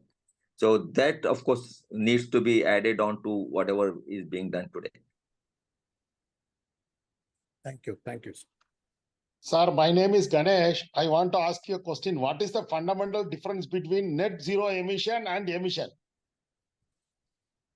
Net zero emission is that you emit gas, but impact is not felt because you are protecting it elsewhere. For example, I emit, let's say I travel from one place to another place, I consume 10 liters of petrol, and 10 liters of petrol emit so much of gas, which is emission. And I control it by planting 20 trees in my backyard, and which will destroy that emission level, whatever has been done. So this is net emission. Emission is, in absolute terms, net emission is emissions minus whatever facilities you are provided to absorb them. Okay, sir. Thank you. Am I clear? Yes, sir. Thank you. Okay.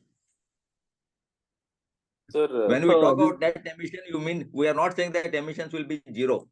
Net emissions will be zero. There will still be emissions.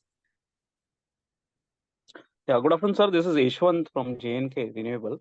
Well, in context to the emerging energy mix, and more particularly as more and more sectors would move towards the electrification route with various renewable sources coming up, I think this also is linked to the previous question of nuclear energy. The base load of electrical base load can only be catered by certain forms of production. That includes nuclear, hydel, and other these. In absence of thermal power generation, as we move towards 2070 goal of net zero, and couple of thermal power plants may have to be shut down as we move ahead. What do you think would be a right approach to cater to the energy mix transition that we are?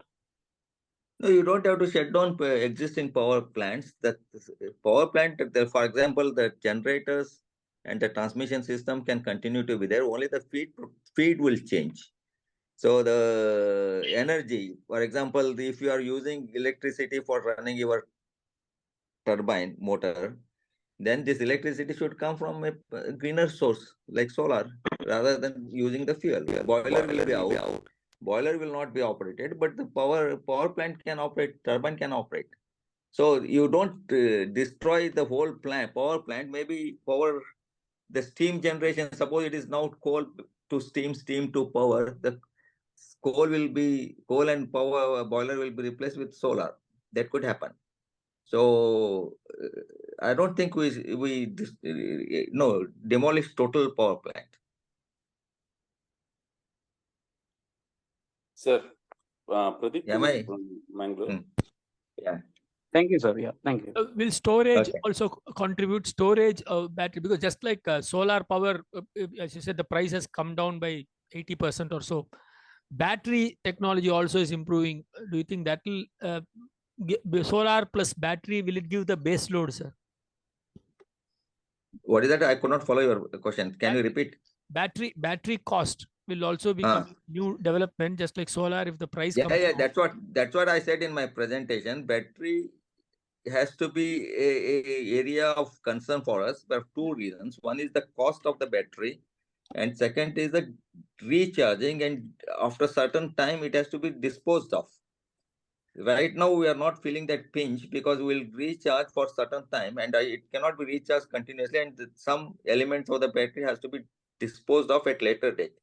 So the thrust has to be on improving the battery, the size, the weight, the longevity, and disposal of the left out material. These are the few areas where I think there's a huge amount of research is already on. And in India, I think there are a couple of people have shown the breakthrough in some of these activities. That's why I said India could be leader in the world in terms of these activities, renewable batteries. So I think, yeah. No, I think that's why, I mean, that is of course area of concern. No doubt there's area of concern. No, there is solar plus battery. Can it be base load? That is my question, sir. Yes, it is possible, sir. Battery energy storage system is coming. BESS. I think he has answered your question. Thank you, sir. Thank you. That solar and battery cannot be a base load. Yeah, I agree with that. Sir, it is not a base load, but what happens is in the night time when solar is not there, battery will provide. So it is evening out. That's all. But it is highly expensive items. Yes. But the research is going on. BESS, battery energy storage systems are becoming popular now. It is viable. Yeah, Pradeep, go on, Pradeep. Yes, sir. Bangalore. Sir, I am from Mangalore, and sir, I am also an alumnus from KREC. Nice. We are from MRPL. Sir, actually, looking at your presentation as well as what we discuss in our professional life also, what we feel that we are actually laggards. We are not leaders in technology. I think many of our participants, they have expressed that about manufacturing material in India. And we are talking about zero emission in solar energy, but to make the solar panels, to make those lithium batteries, there are emissions. That is forgotten for solar. Actually, that needs to be also checked. Otherwise, on one-to-one basis, we can't compare fossil fuel and solar. And secondly, after a long innings of solar energy, the cost of production or cost of installation of finally to a consumer, maybe a household, as you mentioned, to your society, it doesn't be economical, even if it is 5 years. And current, if you talk to any entrepreneur, the business cycle is not more than 3 years. You don't know what is going to happen in 3 years. The COVID scenario, we had a lot of such interaction with people. People don't know what is going to happen tomorrow or a year later.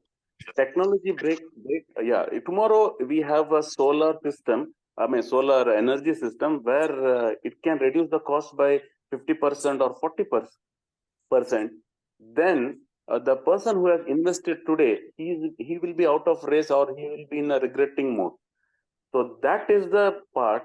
I believe when you showed me the second part of my talk is like when you showed me the Niti Aayog and those data, being from Mangalore, which is the smallest tier city, we face problem with the labor, and labors are charged like 800 to 900 rupees per day. But Niti Aayog's number is 1,048 rupees per month, or 1,248 rupees per month. I don't think that number anywhere stands in our,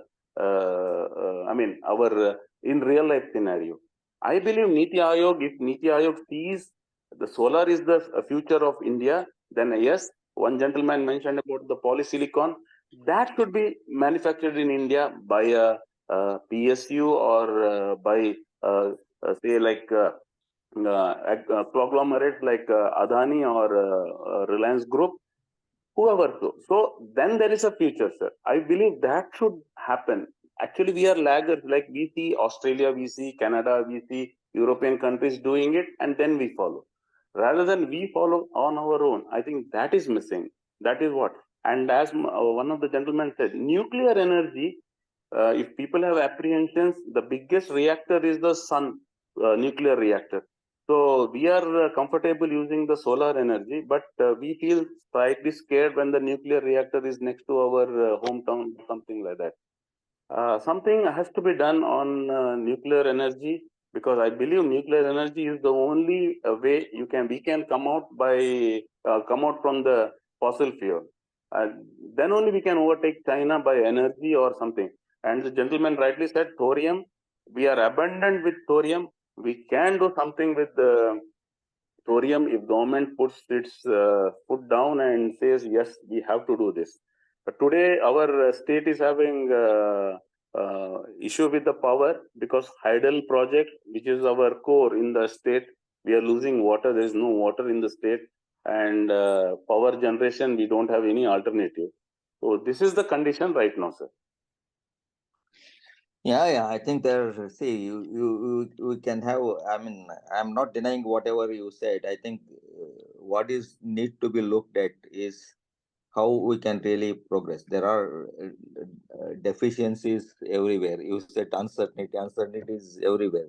COVID came, nobody knew. What will happen tomorrow, we don't know. What happened on the China's on a flood? They had such a developed country. They had water ingress from the inside the nuclear this one, and it has to touch the reactor because the reactor was on the ground rather than on the foundation. So these are things which are some things are which are uncertain. Life is full of uncertainties. I think that we should take into account whenever you do. You cannot think, you can look at all the possibilities, but if something is unexpected is going to happen, it will happen. I think we cannot help that. That is one. Second is, when you look at energy mix, I think there are a couple of energy mix. I mean, when you look at that, we need to be little clear which is possible within you and which is not possible this one. Like, for example, when we talk about solar, of course, we are following, no doubt. We are following others. We are buying, this is panels and all that from the China or whatever. But what is certainly important is whether we make a progress in generating power from renewables, be it nuclear, whether it's power, solar, whether it is wind, whether it's bio. But ultimately, we need to move forward and make energy which is sustainable. Now, living on imported crude, which is 90% of the crude oil is imported from outside. And depending on that, there's a huge insecurity there, security risks involved there. And yet, and we, maybe the power generation or through solar could be an easiest way or fastest way of doing it. And there has been a thrust given on that. And certainly that is not a negative thing to look at. I think it is certainly a positive aspect. And there are opportunities in that where we can do research work and come out in a better way. Nobody is stopping it. Only thing is, government needs to be given trust. Maybe if required, there's your AABN can also accumulate all these suggestions and put a letter to Niti Aayog or to Prime Minister himself. I think letters which are written to these groups, either to Niti Aayog or to our Prime Minister's office, they are recognized and replied within a short period of time. So you can make that attempt. Even I also write quite a few times. I can also write to the outcome of this seminar, why we're not looking nuclear that seriously. Obviously, I believe that there must be the people who also have looked at these aspects and said, this is the priority we'll give. So I think we need to look where I said India can this could be a new net zero emission could be a game changer, and India could be in a better leadership position, because I think the way India is implementing renewable energy is the fastest amongst any of the countries in the world today. This is what everyone recognizes, and every article says so. So looking at that positivity, I think we should develop on that, so that we really become a leader. I'm looking at that positive aspect of it. Why you have not done nuclear, why not manufacturing semiconductors here is something which can be added on with to, so that it really improves as a country as a whole. So during I also believe in my personal opinion that no country can claim to have everything of their own.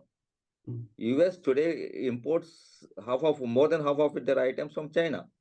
So it is not that everything to be produced only in India. Though Atmanirbhar Bharat talks about bringing technologies, manufacturing equipment, getting everything done here. Even if in Atmanirbhar Bharat, even if the technology is coming from outside, even the contractor is from outside, you need to have certain amount of work done in India, so that you are able to become eligible for tender. So there's a per force, there's some amount, 30 to 40 or 50% of the work has to be done in India. So that puts two things there. One, the technology has to be transferred if they have to do something here. Second, there also employs a lot of Indian people. There's a work development. I think those are the aspects which are doing, but whatever is not being done, not being given priority, or not given trust as of today, I think we can still have an opportunity to bring these aspects to the concerned people in Niti Aayog or to Prime Minister's office. And in the MRPL being, you can also take it through your board to write letter to Minister of Petroleum.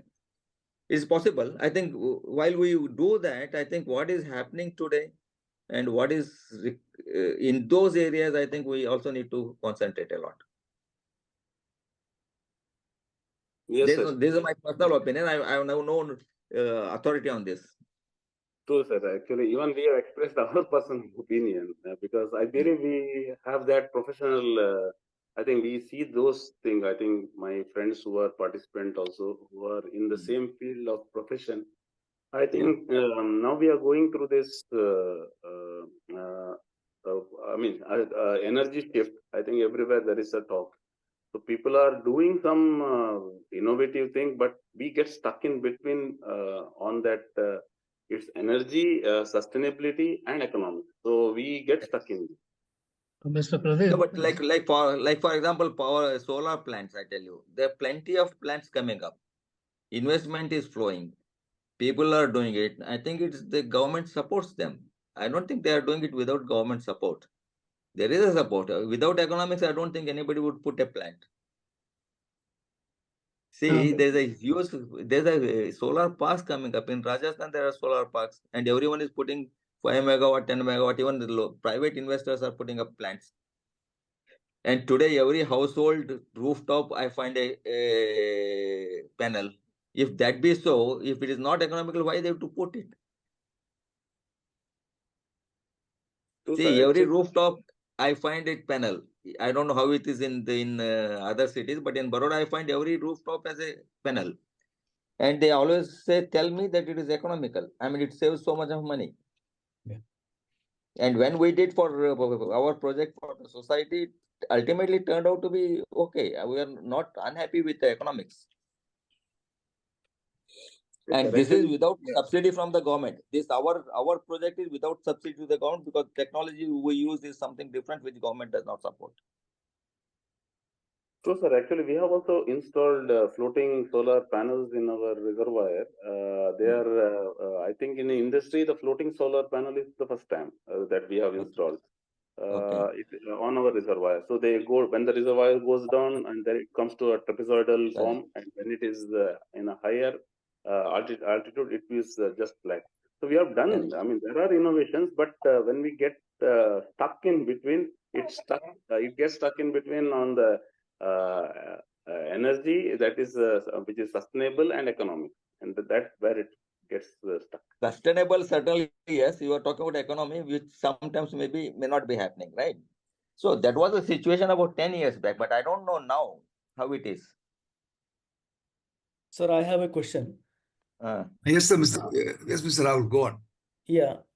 Sir, where do you see the future of other chemicals like, say, DME, dimethyl ether, which can be used in place of diesel, because China is using it, and also marine fuels being replaced by methanol, because these can be again produced by renewable sources. Correct. Yeah, methanol is one which is being used. Methanol, we are using ethanol, or ethanol is already there. I think scientifically proved you can go up to almost 20%. So already research centers have said you can go up to 20%. I think you can even go beyond. Some people have used ethanol 100% and still found no issues with the vehicle, and it is possible. No, Diesel. I'm talking about marine fuels, sir. The fuels for ships. Methanol, not ethanol. C1. Methanol you want to use? Methanol. I don't know. When you can use ethanol, you can use methanol. Only thing is, the issue is of the handling of the methanol, maybe. No, it's in fact in Europe they have banned ethanol. They are talking about e-fuels, and methanol is one of that. So could be methanol is one. When you can use ethanol, I'm 100% sure you can use methanol. And he talks about that in Indian context, because I'm sure No. they will follow. They will follow. No, what methanol is not being considered so far in any of the documents which I've read, or with the interaction which I had with any of the industry people, including ministers. They do not really speak much about methanol. They are talking about ethanol, and basically ethanol, not Just much to, of others. Marka, just to add to your point, methanol we looked at in what do you know, as a blend for gasoline. So it's also part of the oxygenates.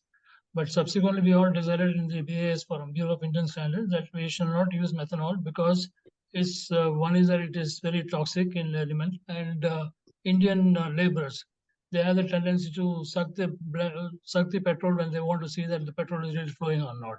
So on that basis, it has been stopped. And all of you know that a spurious liquor is due to methanol, and it has created a lot of havoc. And if something can handle very well, yes, why not? Make use in whatever place you can think about. Right. And also DME as a replacement for diesel, because it is one-to-one replacement. Dimethyl.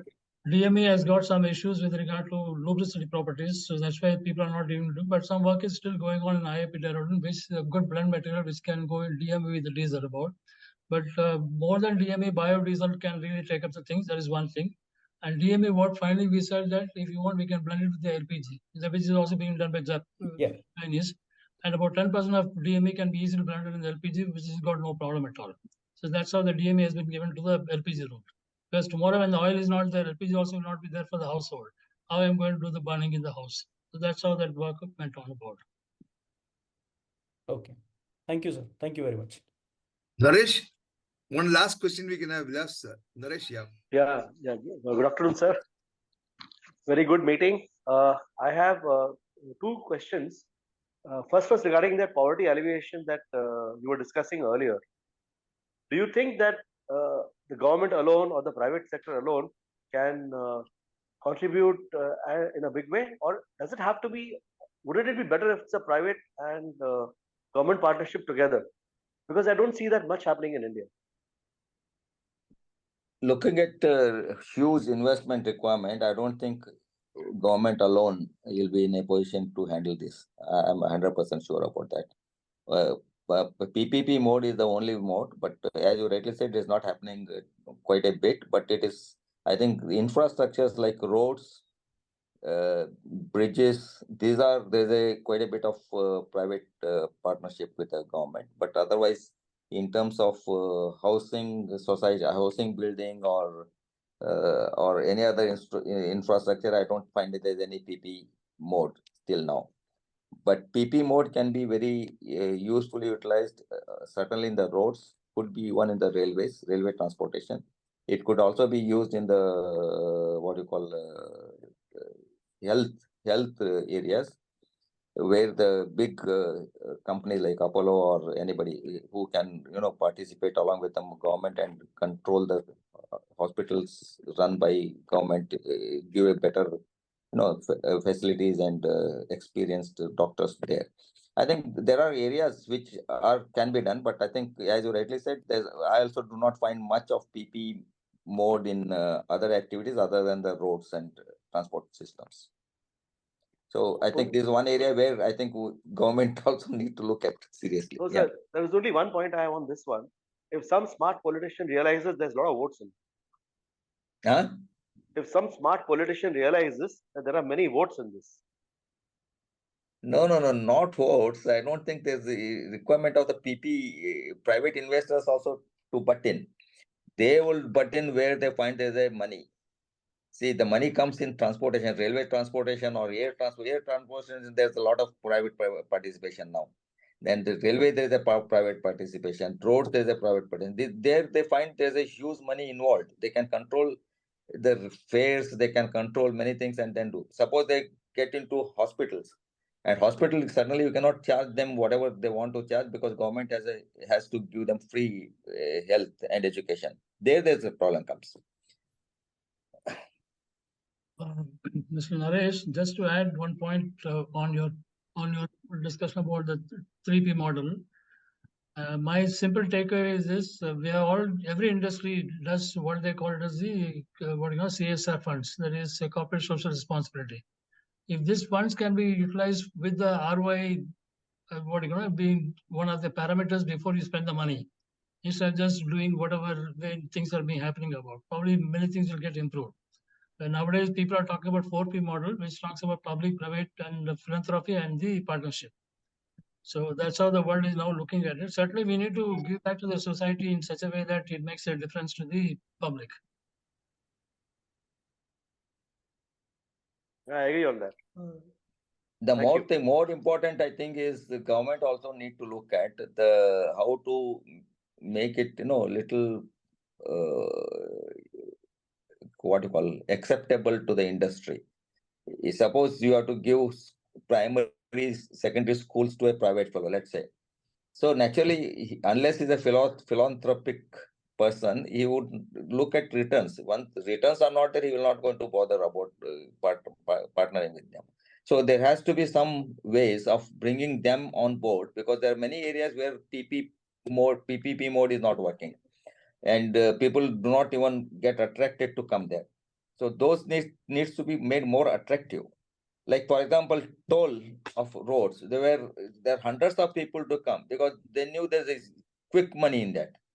So if not quick money, at least there should be some money in that, so that people come without having any philanthropy or society outlook. That can happen only if it really becomes little attractive. Thank you, sir. Okay. Sir, very nice presentation, sir. I am Badmaraja, EEE 92, electrical engineering. I am into solar actually, doing for the existing plant renovations and expansions and like this. And also if the solar plant is not working and like this, providing service. My question to you is, sir, I am not seeing much of government encouragement to the domestic users, especially in Tamil Nadu, especially in southern India. There is, I'm not talking about subsidies. They were giving subsidy before, now there is no subsidy for any solar project. At least whoever want to produce, in their roof, house roof, it should be free. I mean, they have to give a good recognition in terms of, consumption, unit charges, and some kind of encouragement, which is not there. I don't know why government is not encouraging, because domestic, it will be crores of people will be putting the solar in their roof. It will be in gigawatt. But the encouragement has to come from government side to like this. What is your opinion on that, sir? You should. I think it depends on state government to state government, if I may say so. But for example, I'm staying in Baroda, Gujarat. As I said, I see every roof having a solar panel. The government here was very liberal in allowing people to put up, and I think they were all earlier subsidizing heavily. And today, I think the subsidy even in Gujarat has stopped. But there's a full encouragement. I don't know why Tamil Nadu is not having encouragement, incentives for such activity. As I said, there are two activities which can generate power, in a multiple times. One is solar. Like every roof has a solar panel. I think that house, at least 50% of their requirement is met there itself. And second one I said is the village biogas generation or bioelectricity generation. There's another one where I think each village has to be encouraged to put up their own plant. Actually, what happens is the collection of the raw material, like cow dung or any agricultural waste, becomes a problem there. The Gram Panchayat should say that this material will go to this plant, and then it can be, society's power plant, our biogas plant, and then produce electricity. 0.5 megawatt is easily producible in a village with a certain amount of cattle population and human population. So that those should be encouraged. I think, as I said in my presentation, we should take this as a national mission. There are 10,000 to 15,000 of village. We can produce 10,000 to 15,000 megawatt of power, or if not, at least half of that easily. But problem comes, there's a what you call the vested interest of disposal, things like that, and vested interests of many things. Waste, even the waste, there is a mafia, as I said. In the municipal corporation, waste has a mafia for its disposal. If those things come in picture, I think real growth is hampered. Or these are the issues. I think it will take time, but I think people will learn slowly. I don't know how long it will take, but I think this needs to be done. Thank you, sir. You rightly said, you are correct. But the point is, it's like who will build the cat? How to take up with the government, state government, and unless central government intervenes and do something, give the directiveness. Because state government, they concentrate more on politics side rather than any development. Not only in Tamil Nadu, especially in southern India. Anyway, I hope we will improve as you told. Thank you, sir. Thanks for your view. Thank you. Okay. So what an amazing session, sir. You had it all going and walked your talk.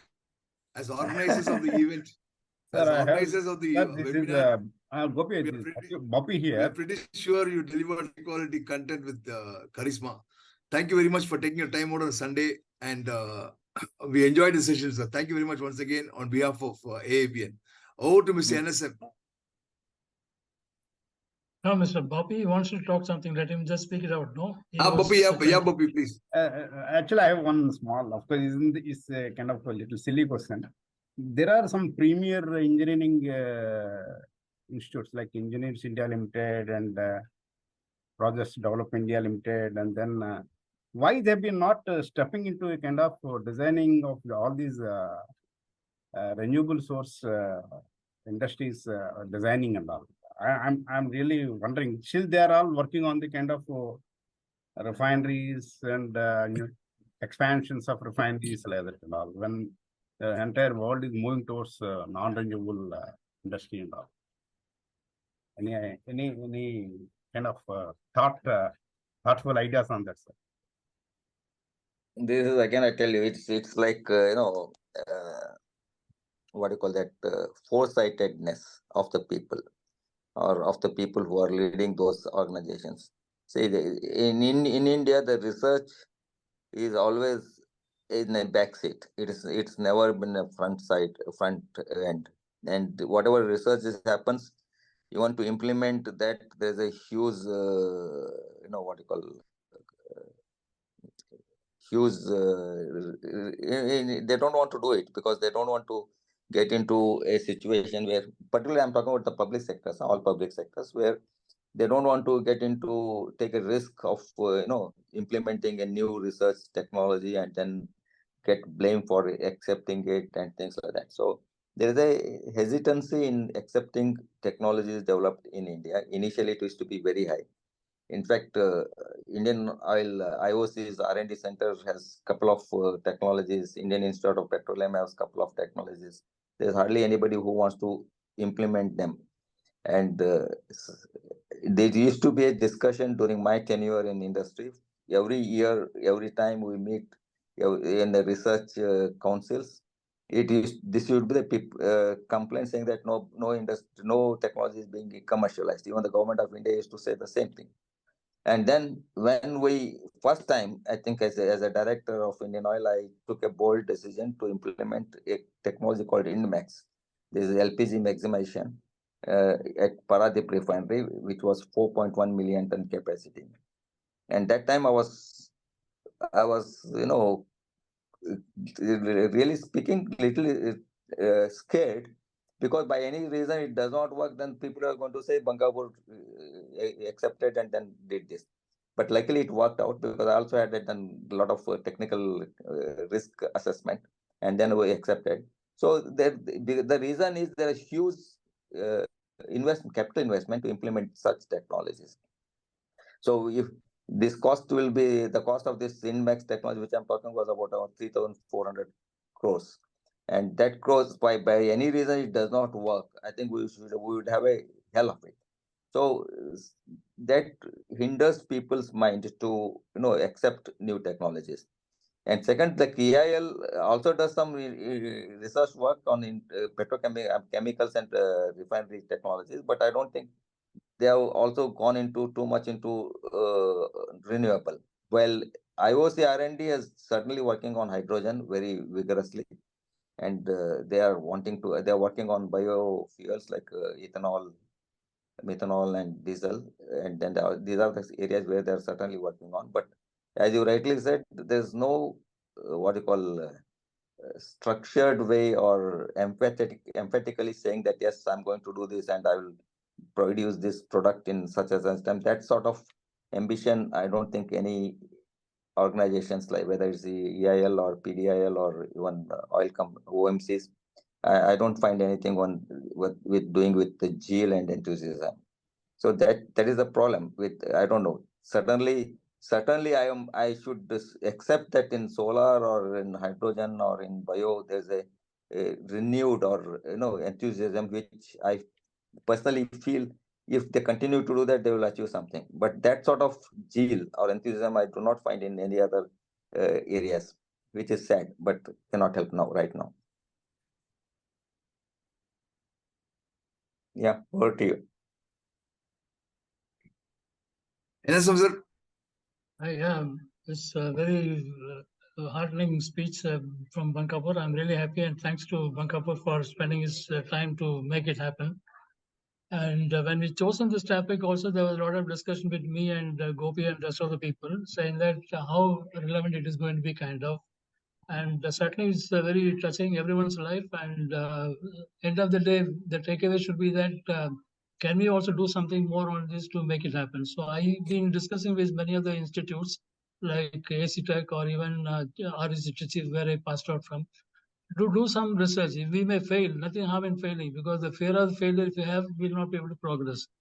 And second most thing which I see today is that one of the good conduits, because Mr. Bankapur rightly said that whatever points we have, we can, as a AABN or as a CSDC or whatever forum we represent, we can forward to ministry through him, because certainly he has got a lot of people in the, or connection in the Nidhi Udyog or even Prime Minister office and things like that. Some of our aspirations of this Tamil Nadu or even the southern or even India as a whole, we can make a difference. And today I'm really happy that I was talking to one Mr. Edamaran of IOC Panipat. He says that now that a plant of almost about, I think, 1 crore liters of ethanol is coming up using the rice straw. All of you know that Punjab people, they burn the rice straw, and then after that it creates some problem. Now with this particular one, it makes a better conversion of biomass to ethanol. The only issue which is keep coming is the lignin. So if some research can be done on how I'm going to make the best use of lignin, most of your aromatics can come out of lignin. I mean, see, sky is the limit for the chemistry. And similarly, that what we called about the circular economy, these are things are coming up. We need to educate our youngsters who can really do the things. And I'm 100% sure people like Bankapur can facilitate this happening. And thanks once again to Gopi and team and for all the people who have participated about. And really, I was very happy that there's a lot of learning for me to see it about. Thank you, Banka, for once again your kind words and all this presentation, the amount of efforts you have put in to make this happen. Thank you very much. Thank you. You thank Mr. Murthy and all others. I think it was a wonderful session for me to interact with all of you. I think all learned people having good experience and knowledge. I think it is learning for me as well. I think, as you Murthy says, if there's anything which we need to take up with the Minister of Petroleum or to Niti Aayog or to Prime Ministers, individually can also write, because my experience is whenever you write, they respond quite quickly, or the papers are directed to the concerned people immediately, and you get a feedback from those people. So I think either AABN can directly write, or if you want me to forward or talk to them, I can also help facilitate whatever way I can in this matter. So it was a nice session. I'm happy, and it was refreshing for me also to go through all these details and understand. When you read all that, I think you start feeling that you need to do a lot to the society rather than sitting in a corporate world. So it is a wonderful feeling for me, and giving thanks to AABN for this great opportunity. Thank you so much. Thank you, sir. Can you please share your contact details, sir? My contact details are already with AABN, but my phone, my email is bnb@bankapur.in. And my mobile is 9899691000.